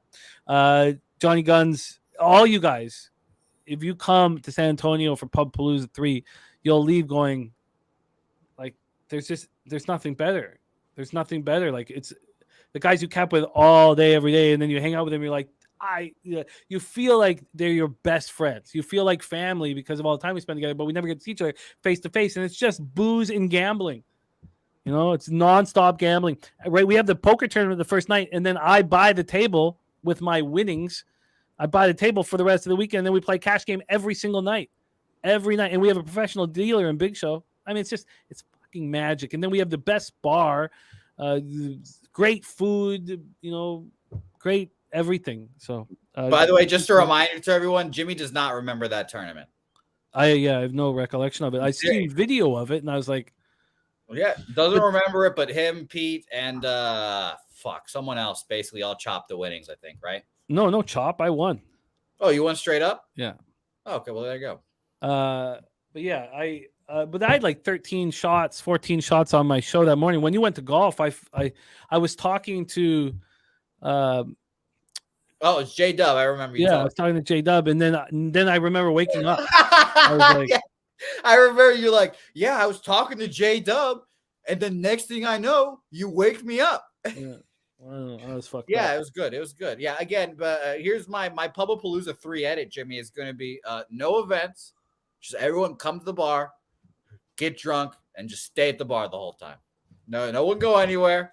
Preston would hate it, but I love it. Oh, of course. Yeah, no. Yeah. Preston hates everything, though. We love Preston, but shout out to Preston. Wow, Jarek said I even left the show before it was over. I don't know. How did I leave my own show? I can't believe I called Dabby a washed up asshole. You did. You did. You did do that. The pollutan's a mean guy. The pollutant called me a bitch. No, and kind. And and I try to be a teacher, right? Didn't I try to? Yes. I have no recollection of any of this. I got to be a bitch, though. Just remember that. I apologize for all of the horrible things I've said when I was drunk. But look, what you see is what you get, man. We're not perfect. It's the real deal over here. Yeah, man. What the fuck, man?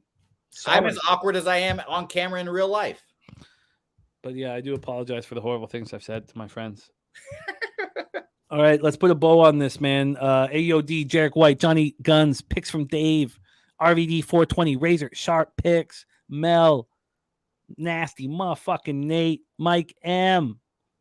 What a great group. Rem Most, Joseph Gomez.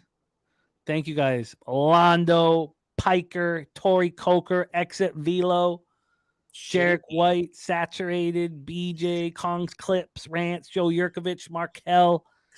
Thank you guys. Craig Wood, Bankroll, Spence, Corey Allen, Tom Miggins. Our game just popped off. So let's go out there and get that cash. Fly White, Mike. Thank you guys. Let's be fucking winners. All right? Let's go out there and get the fucking cash. Jose, you do such a great job. Thank you for all the hard work you put in. Who is your guest on Say Hey Plays of the Day today? Connor Mack joins me today. It's been a long time since I've been with Connor, so excited to talk to him about that. Mel, Dabby Cab joins me on Saturday, and I will give him a complete interrogation of why he thought men want shitty panties. You please do. Please do. Do you want like one streak or two streaks? Is that extra? Like, what are we talking here, Dabby? And he stopped everything. He's like, no, you haven't answered the question. You haven't answered my question, Dabby. How do you like your panties? With shit or without? And we have some good news, Jose, for you. You are more than welcome not to join us tonight on Razor Sharp's show. That's from Razor directly. Don't worry. I'll be watching Barbie tonight.